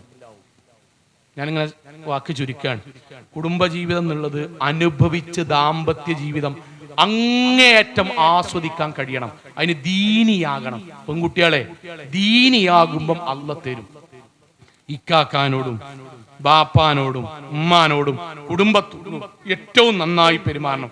സഹോദരിമാരോട് പറയാം, സഹോദരിമാരെ കുടുംബത്തിലെ ഞാൻ നിങ്ങളെ ഭാഗം പറയണ, കുടുംബത്തിൽ ന്യായം പറഞ്ഞ് ജീവിക്കണം. ഈ 2 കൂട്ടർക്കാണ്. ന്യായം പറഞ്ഞ് ജീവിക്കുകയാണെങ്കിൽ കുടുംബം തെറ്റാൻ 5 മിനിറ്റ് മതി. ന്യായം പറഞ്ഞ് ജീവിക്കുകയാണെങ്കിൽ തെറ്റി നടക്കുന്ന കുടുംബം, തെറ്റാത്ത കുടുംബം, ഇവർ തമ്മിൽ വ്യത്യാസം എന്താ അറിയോ? ആർക്കെങ്കിലും അറിയോ? തെറ്റി നടക്കുന്ന കുടുംബം എന്ന് തെറ്റെടുക്കണ ആ കുടുംബത്തിൽ കച്ചറയാണ്, ഈ കുടുംബത്തിൽ കച്ചറല്ല. ഇവർ തമ്മിൽ വ്യത്യാസം നിങ്ങൾക്ക് അറിയോ? രണ്ട് കുടുംബങ്ങളിലും പ്രശ്നങ്ങളുണ്ട്. ഈ കുടുംബത്തിൽ പ്രശ്നം, ഈ കുടുംബത്തിൽ പ്രശ്നമില്ല. രണ്ട് കുടുംബത്തിലും പ്രശ്നമുണ്ട്. പക്ഷെ ഈ കുടുംബത്തിലുണ്ടല്ലോ, എന്ത് പ്രശ്നം വന്നാലും തെറ്റുന്ന ഒരു ഏർപ്പാടുണ്ടാകരുതെന്ന് തീരുമാനിച്ച ഒരു ബാപ്പയോ ഒരു ജേട്ടനോ ഒരു പെണ്ണുങ്ങളോ ആരെങ്കിലും ഉണ്ടാവും. 2-3 ആൾക്കാരുണ്ടാവും. എന്ത് വന്നാലും നമ്മൾ കുറച്ച് പൈസ ചെലവാക്കേണ്ടി വന്നാലും, നമ്മൾ ക്ഷമിക്കേണ്ടി വന്നാലും, നമ്മൾ ഒരു വർഷം അധികം താമസിക്കേണ്ടി വന്നാലും, നമ്മൾ അതിൽ ക്ഷമ ഉൾക്കൊണ്ടാൽ നമ്മുടെ കുടുംബം പൊട്ടാൻ നിൽക്കുമെങ്കിൽ പടച്ചോന്റെ മാർഗത്തിൽ ആരെങ്കിലും വിനയം കാണിച്ച അയാളുടെ ദറജ അല്ലാഹു ഉയർത്തും, അമ്പിയാക്കന്മാരുടെ കൂടെ ഉയർത്തും. അലാ ഉഖ്ബിറുക്കും, ഞാൻ നിങ്ങൾക്ക് അറിയിച്ചു തരട്ടെ, ബി അഫ്ളൽ, ഏറ്റവും ശ്രേഷ്ഠമായത്, അലാ സ്വലാത്തിക്കും വസിയാമിക്കും, നിസ്കാരത്തെക്കാൾ നോമ്പിനേക്കാൾ ഹജ്ജിനേക്കാൾ കൂലിയുള്ള ഒരു കാര്യം ഞാൻ നിങ്ങൾക്ക് പറഞ്ഞു തരട്ടെ. സഹാബാക്കൾ വെച്ച്, നബിയെ, നിസ്കാരം, നോമ്പ്, ഹജ്ജ്, ഉംറനേക്കാളും കൂലിയുള്ള ഒരു സാധനം ഇസ്ലാമിലുണ്ടോ? നബിന്റെ വാക്കെന്തറിയോ? പ്രവാചകന്റെ വാക്കെന്തറിയോ? അൽ ഇസ്ലാഹു ദാത്തുൽ ബൈൻ, പൊട്ടാതെ പരസ്പരം ചേർത്ത് നിൽക്കുന്ന ഒരു കാര്യം. ഭാര്യമാരെ, ഭർത്താക്കന്മാരെ പൊട്ടാതെ ഏട്ടൻ അഞ്ചന്മാരും എളാപ്പാരും മൂത്താപ്പാരും ജീവിച്ചിട്ടും അവർ തമ്മിലടിക്കാത്തതിനും കച്ചറുണ്ടാകാത്തതിനും കാരണം അവിടെ ഏട്ടത്തിന്റെ കുട്ടി അഞ്ചത്തിന്റെ കുട്ടിനെ അടിക്കാത്തോണ്ടല്ല. അല്ല ആ വീട്ടിലേക്ക് നാത്തൂൻ വരുമ്പം ആ വീട്ടിൽ പണി ഏറാത്തത് കൊണ്ടല്ല. പെരുന്നാളിന്റെ അന്ന് കുറച്ച് വൈകിപ്പിച്ച് പറഞ്ഞേക്കേണ്ട സ്വഭാവം അവിടെ ഇല്ലാത്തോണ്ടല്ല. അങ്ങനെയൊക്കെ ഉണ്ടാവുമ്പോൾ പതിയെ ഹിക്മത്തോടെ കുടുംബം പൊട്ടുന്നൊരു വർത്താനം പറയാതെ ആ കുടുംബത്തെ എങ്ങനെ നിലനിർത്തി പോയിന ആൾക്കാരുണ്ടോ? ഇവിടെ എന്താ പൊട്ടാൻ കാരണം അറിയോ? ന്യായം പറഞ്ഞ് ജീവിക്കും. ഞാൻ സഹോദരിമാരോടും വാപ്പാടും പറയാൻ, ന്യായം പറയുകയാണെങ്കിൽ ദുനിയാവിൽ എല്ലാ കുടുംബം പൊട്ടും. ഉമ്മങ്ങള് ഏട്ടന്റെ കുട്ടിന്റെ വീട്ടിൽ പോയപ്പം 12 മുട്ടായി ഏനില്ലേ, ഇന്റെ പെരീക്കെന്ന 10 ഏനില്ലേ, ഒറ്റ വാക്ക് പറഞ്ഞാൽ കുടുംബം പൊട്ടും. പറയരുത്. നിങ്ങൾക്ക് നിങ്ങളെ പെങ്ങളോടും ഉമ്മാനോടും ഭയങ്കര ഇന്നോടില്ലേ, പറയരുത്. കുടുംബം പൊട്ടുന്ന വർത്താനാണ്. നിങ്ങളെ പെങ്ങൾ ഇങ്ങോട്ട് വന്നാൽ എനിക്ക് ഭയങ്കര പണിയാണ്. ശരി, പണിയാണ്. ഞാൻ എന്താ പരിഹാരം പറഞ്ഞാണ് ഞാൻ ചോദിക്കാണ്. നിങ്ങളെ പെങ്ങൾ ഇവിടേക്ക് വന്നാല് ഇവിടെ എനിക്ക് ഭയങ്കര പണിയാണ്. ശരി, ഞാൻ എന്താ പരിഹാരം? പരാതി കിട്ടി, എന്താ പരിഹാരം? ഒന്നുകിൽ പെങ്ങളെ ഡൈവേഴ്സ് ചെയ്യുക, അല്ലെങ്കിൽ പെണ്ണുങ്ങളെ ഡൈവേഴ്സ് ചെയ്യുക. ഇതല്ലേ പരിഹാരമുള്ളൂ. എന്താ പരിഹാരം? നമ്മളെ ഏട്ടന്മാർ അഞ്ചന്മാർ ഒന്നിച്ച് ജീവിക്കുമ്പോ നമ്മളെ കുട്ടിനെ ആ കുട്ടി വന്ന് തള്ളുന്നു. ശരി, എന്താ പരിഹാരം? തല്ലാതെക്കാൻ എന്തെങ്കിലും മുട്ടയെടുക്കുക. അല്ലാതെ അത് പ്രശ്നമാക്കി എന്താണ്ടറിയോ?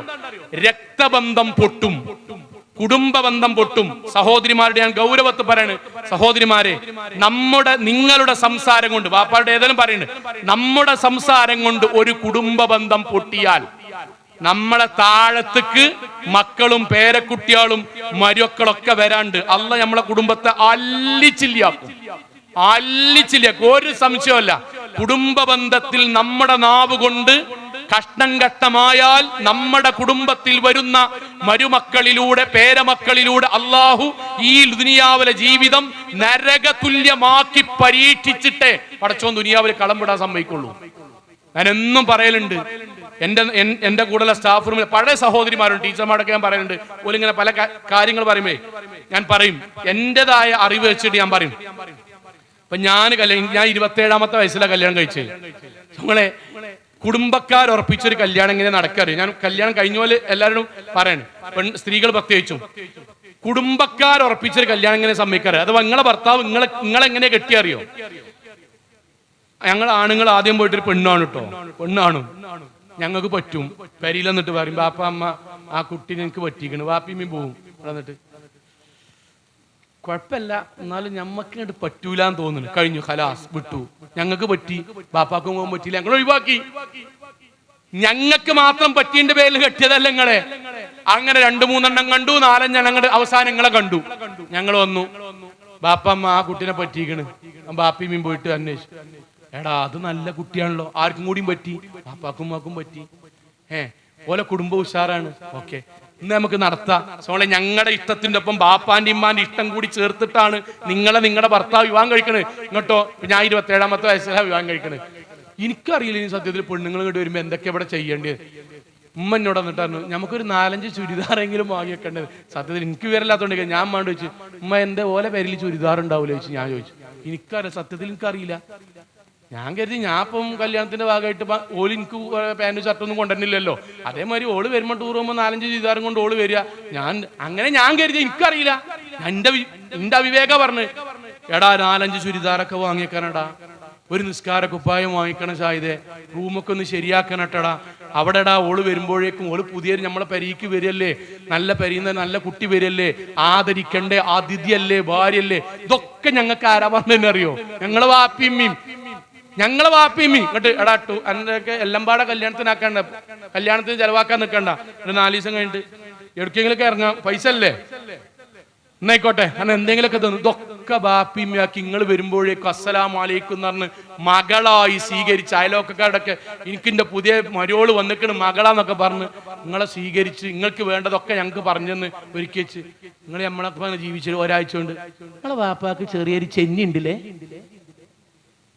നിങ്ങളമ്മക്ക് ചെറിയൊരു അന്തക്കേടുണ്ടല്ലേ, തൊള്ളി തോന്നിയതൊക്കെ നിങ്ങളമ്മ പറയണ്ടില്ലേ. നടക്കും മക്കളെ, നിങ്ങൾ എന്താ കരുതുന്നത്? കൂട്ടിക്കൊണ്ടോന്നല്ലേ, കൂട്ടിക്കൊണ്ടോയിക്കോളിയും. എന്താ സംഭവിക്കറിയോ? അതിന്റെ അർത്ഥം ദുനിയാവത്തെ എല്ലാ പെരിയിലും ബാപ്പിമ്മയൊക്കെ ഓക്കെ എന്നല്ല കേട്ടോ. ഞാൻ എൻ്റെ ഭാര്യനോട് എന്താ പറയണ അറിയോ? എടി ഇജ് 50% ശരിയാണ്, 50% തെറ്റാണ്. ഞാനും 50% ശരിയാണ്, 50% തെറ്റാണ്.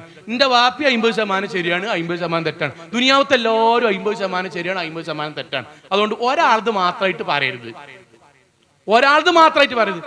നിങ്ങളെ വാപ്പാക്ക് ഇങ്ങനെ ഉണ്ടിലേക്കുമ്പോ ഞാൻ എൻ്റെ വാപ്പാക്കും അതെന്നെ ഉണ്ടാവട്ടോ എന്ന് പറയും. അപ്പൊ അതുകൊണ്ട് കൂട്ടായിട്ട് പറയാ, ഇഞ്ച വാപ്പാക്കും നിങ്ങളെ വാപ്പാക്കും ഒക്കെ ഇങ്ങനെ ഉണ്ടല്ലേ. അപ്പൊ എന്താ പറയോ, തീരുമാനം പറയുമ്പോൾ വാപ്പിയും പെടും, തീരുമാനം പറയുമ്പോൾ വാപ്പിയും കൂടി പെടും. ഇതെല്ലാവർക്കും ഓർമ്മ ഉണ്ടാണോ? ഞാൻ ഓളെ വാപ്പാനും ഉമ്മാനും പറ്റി പറയുമ്പം എൻ്റെ അപ്പിമ്മി ഞാൻ വരുമ്പോ ഇങ്ങനെ ഇന്ന വല്ല മൈൻഡില്ലല്ലേ. അപ്പോൾ ഇങ്ങനെ ചോദിക്കും, നിങ്ങൾ പറഞ്ഞ മാതിരി ഞാൻ വരുമ്പോ നിങ്ങളെ വാപ്പാക്കും അപ്പൊ 2 വാപ്പയിമ്മി സമായി കഴിഞ്ഞു, തീരുമാനമായി. അപ്പൊ എന്താ പറയോ, തീരുമാനം പറയുമ്പം സ്വന്തം കുടുംബമായിട്ട് കണ്ട് തീരുമാനം പറയും. അല്ലെങ്കിൽ എന്താ സഹോദരിമാരെ സംഭവിക്കറിയോ? നമ്മളിങ്ങനെ പറഞ്ഞ് വാപ്പാന്റെയും ഇമ്മാന്റെയും പെരീത്തിയും പ്രശ്നമുണ്ട്. ആ പ്രശ്നത്തെ ഹിക്മത്തോടെ ഇസ്ലാമികമായി കുടുംബം പൊട്ടാതെ പരിഹരിച്ച് മെല്ലെ തീരുമാനമാക്കാണ് ചെയ്യേണ്ടി. അതെന്തും ആകാം, അത് ഓരോ കുടുംബത്തിൽ വ്യത്യസ്തമാണ്. അവിടെ തന്നെ നിൽക്കലാകാം, പോകലാകാം, എന്തായിക്കോട്ടെ. ഹിക്മത്തോടെ കുടുംബം പൊട്ടാതെ ഇസ്ലാമികമായിട്ട് തീരുമാനമാണ്. അതിന് പകരം 4-5 ആൾക്കാരെ വർത്താനം കേട്ട് ബാപ്പാനും ഇമ്മാനും ഏട്ടന്മാരും അഞ്ചന്മാരും തെറ്റിച്ചിട്ട് അവനാന്റെ മാപ്പിള്ളിയും കൊണ്ട് മാത്രം പോകുമ്പം സംഭവിക്കാം അവനാന്റെ പെൺകുട്ടി ഇങ്ങനെ വലുതാവും, 21 വയസ്സാവും, ക്യാമ്പസ് പഠിക്കാൻ പോവും, ഏതെങ്കിലും ചെക്കൻ്റെ കൂടെ ഒളിച്ചോടിയാണ് പോകും. നാട്ടിൽ വിവരറിയും, മഹല്ലിൽ വിവരറിയും, പെരക്കാര് മുഴുവൻ എൻ്റെ പെൺകുട്ടി ഒളിച്ചോടി വയനാടുണ്ടെന്നാ കേട്ടത്. നമ്മൾ നെഞ്ച് പടക്കും. ഓടി വന്ന് കണ്ണുനീരോടി ഇക്കാക്കാനെ പോയി കെട്ടിപ്പിടിച്ചിട്ട് നൊലോളിച്ചിട്ട് നിങ്ങൾ എന്ത് പറയോ, കാക്കാ നമ്മളെ കുട്ടീനെ നമ്മൾ എങ്ങനെ നോക്കിയതാലേ, എങ്ങനെ വളർത്തിയതാലേ, ഇങ്ങോട്ട് ഓൾ എന്ത് കടുപ്പാലേ നമ്മളോട് കാട്ടിയത്. അന്ന് കാക്കങ്ങളെ തലയിൽ ഇങ്ങനെ കൈവച്ചിട്ട് പറയും, എനിക്ക് ഇടങ്ങേറുണ്ടല്ലേ സൈനവ ഉണ്ടല്ലേ, എങ്കിലേ 21 കൊല്ലം മുമ്പേ 27 വയസ്സ് വരെ എന്നെ നോക്കി എൻ്റെ വാപ്പാനിമ്മാനി മെല്ലെ വർത്താനം പറഞ്ഞാണ്ട് ഇങ്ങനെ കൊണ്ടുവന്നാണ്ട് സൈഡാക്കിയില്ലേ. അന്ന് ഞാൻ ഇറങ്ങിപ്പോകുമ്പോ എൻ്റെ വാപ്പാക്കും ഉമ്മാക്കും എത്ര വിഷമം ഉണ്ടാകുമേടി. അതന്ന് എനിക്ക് മനസ്സിലായില്ലേ, ഇപ്പൊ എനിക്ക് മനസ്സിലായില്ലേ. ഇതാണ് അള്ളാഹ് തിരിച്ചുണ്ടാക്കുന്നു പറഞ്ഞാൽ. അതുകൊണ്ട് ഇസ്ലാമികമായി കുടുംബജീവിതം, ഭാര്യാഭർത്താക്കന്മാർ സന്തോഷത്തിൽ സമാധാനത്തിൽ ജീവിക്കുക. മക്കൾക്ക് ദാമ്പത്യം മനോഹരാണ്. നബി ജീവിച്ച പോലെ ജീവിക്കുകയാണെങ്കിൽ ഏറ്റവും മനോഹരാണ്. അങ്ങനെ ജീവിക്കലാണ് ഇസ്ലാം. സ്നേഹിച്ച് ഇഷ്ടപ്പെട്ട് ഒന്നിച്ച് ഭക്ഷണം കഴിച്ച് മക്കളെ ചേർത്ത് പിടിച്ച് അബദ്ധങ്ങൾ പറ്റുമ്പം മക്കളോട് വരാൻ വേണ്ടി പറഞ്ഞ് മുഴുവൻ അവരിൽ നിന്ന് കേട്ട് വൈകാരികമായി പ്രതികരിക്കാതെ ബുദ്ധിപരമായും യുക്തിപരമായും പ്രതികരിച്ച് അവർ നമ്മുടെ കുട്ടിയാണ് എന്ന ബോധത്തോടു കൂടി ജീവിക്കുക. ദമ്പതിമാരെ അവനാന്റെ കുടുംബത്തിലെ ഒരാളെയും നമ്മുടെ സംസാരം കൊണ്ടോ നമ്മുടെ ഇടപാട് കൊണ്ടോ ന്യായം പറച്ചിലുണ്ടോ തെറ്റിക്കാതെ മുന്നോട്ട് കൊണ്ട് കൊണ്ടുവന്നാൽ നമ്മൾക്ക് നിസ്കരിക്കുന്നതിനേക്കാളും വലിയ കൂലിയ കാത്തിക്കണ്, നോമ്പോൽക്കുന്നതിനേക്കാളും വലിയ കൂലിയാണ് കാട്ടിക്കണ്. അള്ളാഹുവിന്റെ അർശിലാണ് കുടുംബ ബന്ധം ചുറ്റിയിട്ടുള്ളത്. അതാരെങ്കിലും മുറിച്ചാൽ അള്ളാഹുവിനുമായിട്ടുള്ള ബന്ധമാണ് മുറിച്ചത്, ആരെങ്കിലും ചേർക്കുകയാണെങ്കിൽ അള്ളാഹുമായിട്ടുള്ള ബന്ധമാണ് ചേർക്കുന്നത്. ഞാൻ എൻ്റെ വാക്ക് അവസാനിപ്പിക്കാൻ, നമ്മൾ ഈ കുടുംബ സംഗമങ്ങൾ നടത്തുമ്പം ദീനിയായ കാര്യങ്ങൾ പറയുമ്പം അത് വീട്ടിൽ നടപ്പിലാകണമെങ്കിൽ വീട്ടുകാർ ഒന്നിച്ച് ദീനി കേൾക്കുന്ന അവസ്ഥ ഉണ്ടാകണം. 5 മിനിറ്റ് കൊണ്ട് എൻ്റെ ക്ലാസ് അവസാനിപ്പിക്കും. അതിന്റെ ആശയം ഏതാണ്? ഇപ്പൊ ഇവിടെ വന്ന ആൾക്കാർ, നിങ്ങള് ഭാര്യയും ഭർത്താവും ഉണ്ടെങ്കിൽ മക്കളെ ദീനിയാക്കണം എന്നുള്ള ക്ലാസ്സിന് കിട്ടി, അത് ദീനി ആക്കണം എന്ന് 2 പേർക്കും കിട്ടുമ്പോൾ, അത് മക്കൾ കൂടി കേൾക്കുമ്പോൾ ആ വീട്ടിൽ മാറ്റം ഉണ്ടാവും. മക്കളെ സുബഹിക്ക് കൊണ്ടുവരണം എന്ന് ക്ലാസ്സിന് കിട്ടിയില്ലേ, ആ കിട്ടിയത് ഭാര്യയും ഭർത്താവും മക്കളും കേൾക്കുമ്പോൾ വീട്ടിൽ മാറ്റം ഉണ്ടാവും. ജുമാക്കും ക്ലാസുകൾക്കും ലേണിംഗ് ക്ലാസുകൾക്കും നിങ്ങൾ പങ്കെടുക്കണം എന്നത് കുടുംബസമേതം കേൾക്കുമ്പോൾ പരസ്പരം അങ്ങോട്ടും ഇങ്ങോട്ടും ഓർമ്മിപ്പിക്കും. ഇല്ലെങ്കിൽ എന്താ സംഭവിക്കാൻ അറിയോ? ഒരാള് മാത്രം കേൾക്കും, വീട്ടിൽ നടപ്പിലാക്കാൻ കഴിയില്ല. എന്തുകൊണ്ടാണ്? ക്ലാസ് കേൾക്കുന്ന പല ആൾക്കാർക്കും പെരയിൽ ഇത് നടപ്പിലാക്കാൻ കഴിയാത്ത അറിയോ? ആണുങ്ങൾ ഒറ്റ കയ്യും വീശി വരും, പെണ്ണുങ്ങൾ ഇത് കേൾക്കൂല. പെണ്ണുങ്ങൾ ഭർത്താവിനെ മക്കളെ കൊണ്ടുവരില്ല, അവർ തിരക്കാറിട്ട് വീട്ടിൽ നടപ്പിലാക്കാൻ കഴിയില്ല, ഒരിക്കലും കഴിയില്ല. ഒരിക്കലും. ഞങ്ങൾക്ക് ഒരു ലളിതമായിട്ട് ഉദാഹരണം പറയാം, ലളിതമായ ഉദാഹരണം പറയാം.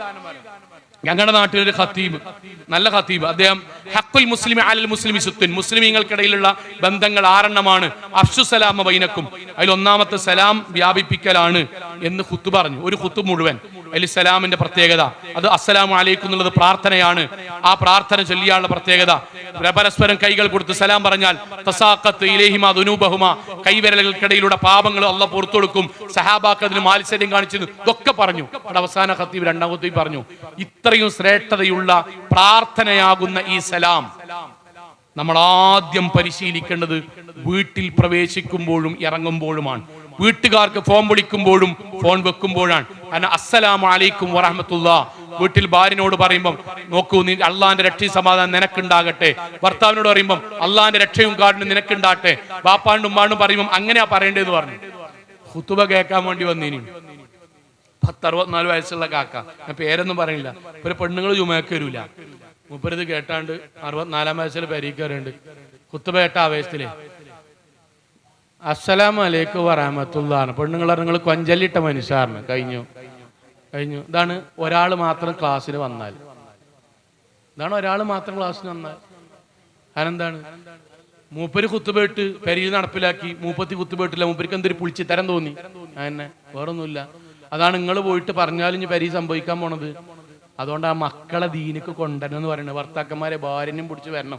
ഇവിടെ ലേണിംഗ് ക്ലാസ് നടക്കുന്നുണ്ട്, ആകെ ആഴ്ചയിൽ 1 മണിക്കൂറാണ്. നിങ്ങളൊന്ന് വന്നു നോക്കൊണ്ടി. കുടുംബസമേതം കേൾക്കുമ്പം കുടുംബസമേതം നടപ്പിലാക്കാൻ കഴിയും. അപ്പൊ അവർക്ക് മനസ്സിലാകും എന്താണ് ദീൻ. സഹോദരങ്ങളെ, അതുകൊണ്ട് നമ്മൾ പരമാവധി നമ്മുടെ മക്കളെ ദീനിനോട്, ഞാൻ നേരത്തെ പറഞ്ഞത് ഇങ്ങനെ സ്റ്റെപ്പ് ഇട്ട് പറയാൻ, സുബൈക്ക് നാളെ മുതൽ നമ്മുടെ മക്കളെയും കൂട്ടി വരിക, ജുമഅക്ക് ഉമ്മമാര് പെൺകുട്ടികളെയും കൂട്ടി വരിക, വെള്ളിയാഴ്ച സൂറത്ത് കഹ്ഫ് ഓതാൻ വേണ്ടി പറയാ, പ്രവാചകന്റെ പേരിൽ സ്വലാത്ത് അധികം ചെല്ലാൻ വേണ്ടി പറയാ.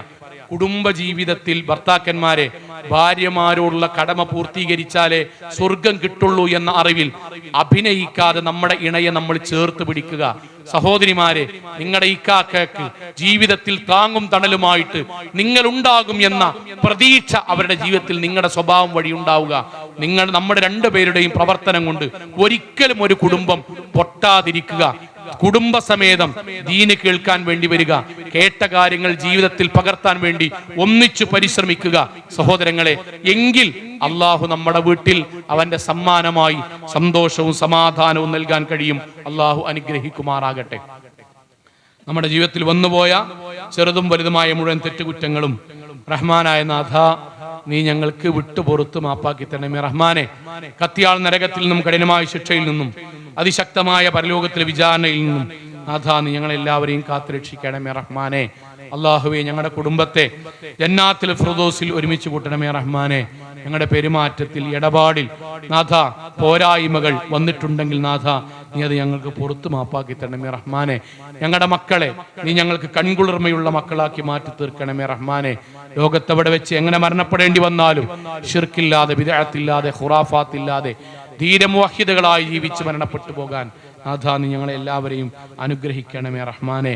അള്ളാഹുവെ, ഈ ഒരു പ്രോഗ്രാമിന് വേണ്ടി അധ്വാനിച്ചവർ, പണം ചെലവഴിച്ചവർ, കഷ്ടപ്പെട്ടവർ, ആളുകളെ ക്ഷണിച്ചവർ, നാഥാ നീ എല്ലാവർക്കും അതിനനുസരിച്ചുള്ള പ്രതിഫലം നൽകി അനുഗ്രഹിക്കണമേ റഹ്മാനെ. അള്ളാഹുവെ, ഒരു മഗ്‌രിബിന് ശേഷം ദീൻ കേൾക്കാൻ വേണ്ടി മാത്രം ഇവിടെ ഒരുമിച്ച് ചേർന്ന് ഞങ്ങൾക്ക് ഓരോരുത്തർക്കും നാഥാ അർഹമായ പ്രതിഫലവും സ്വർഗവും പാപമോചനവും നൽകി അനുഗ്രഹിക്കണമേ റഹ്മാനെ. അള്ളാഹുവേ, കേട്ട കാര്യങ്ങൾ ജീവിതത്തിൽ പകർത്തുവാനും ഭക്തിയോടുകൂടി ജീവിക്കുവാനും ഹറാമുകളിൽ നിന്ന് വിട്ടുനിൽക്കുവാനും അള്ളാഹുവിന് പ്രിയപ്പെട്ടവരായി ജീവിച്ച് മരണപ്പെട്ടു പോകാനും നാഥാ നീ ഞങ്ങൾക്ക് എല്ലാവർക്കും തൗഫീഖ് നൽകണമേ റഹ്മാനെ. റബ്ബന ആതിനാ ഫിദ്ദുനിയ ഹസന വഫിൽ ആഖിറതി ഹസന വഖിനാ അദാബന്നാർ. സുബ്ഹാനകല്ലാഹു ബിഹംദിക് അഷ്ഹദു അല്ലാ ഇലാഹ ഇല്ലാ അൻത അസ്തഗ്ഫിറുക വഅത്തുബു ഇലൈക്. വആഖിറു ദഅവാനാ അൽഹംദുലില്ലാഹി റബ്ബിൽ ആലമീൻ. അസ്സലാമു അലൈക്കും വറഹ്മത്തുള്ളാഹി വബറകാതുഹു.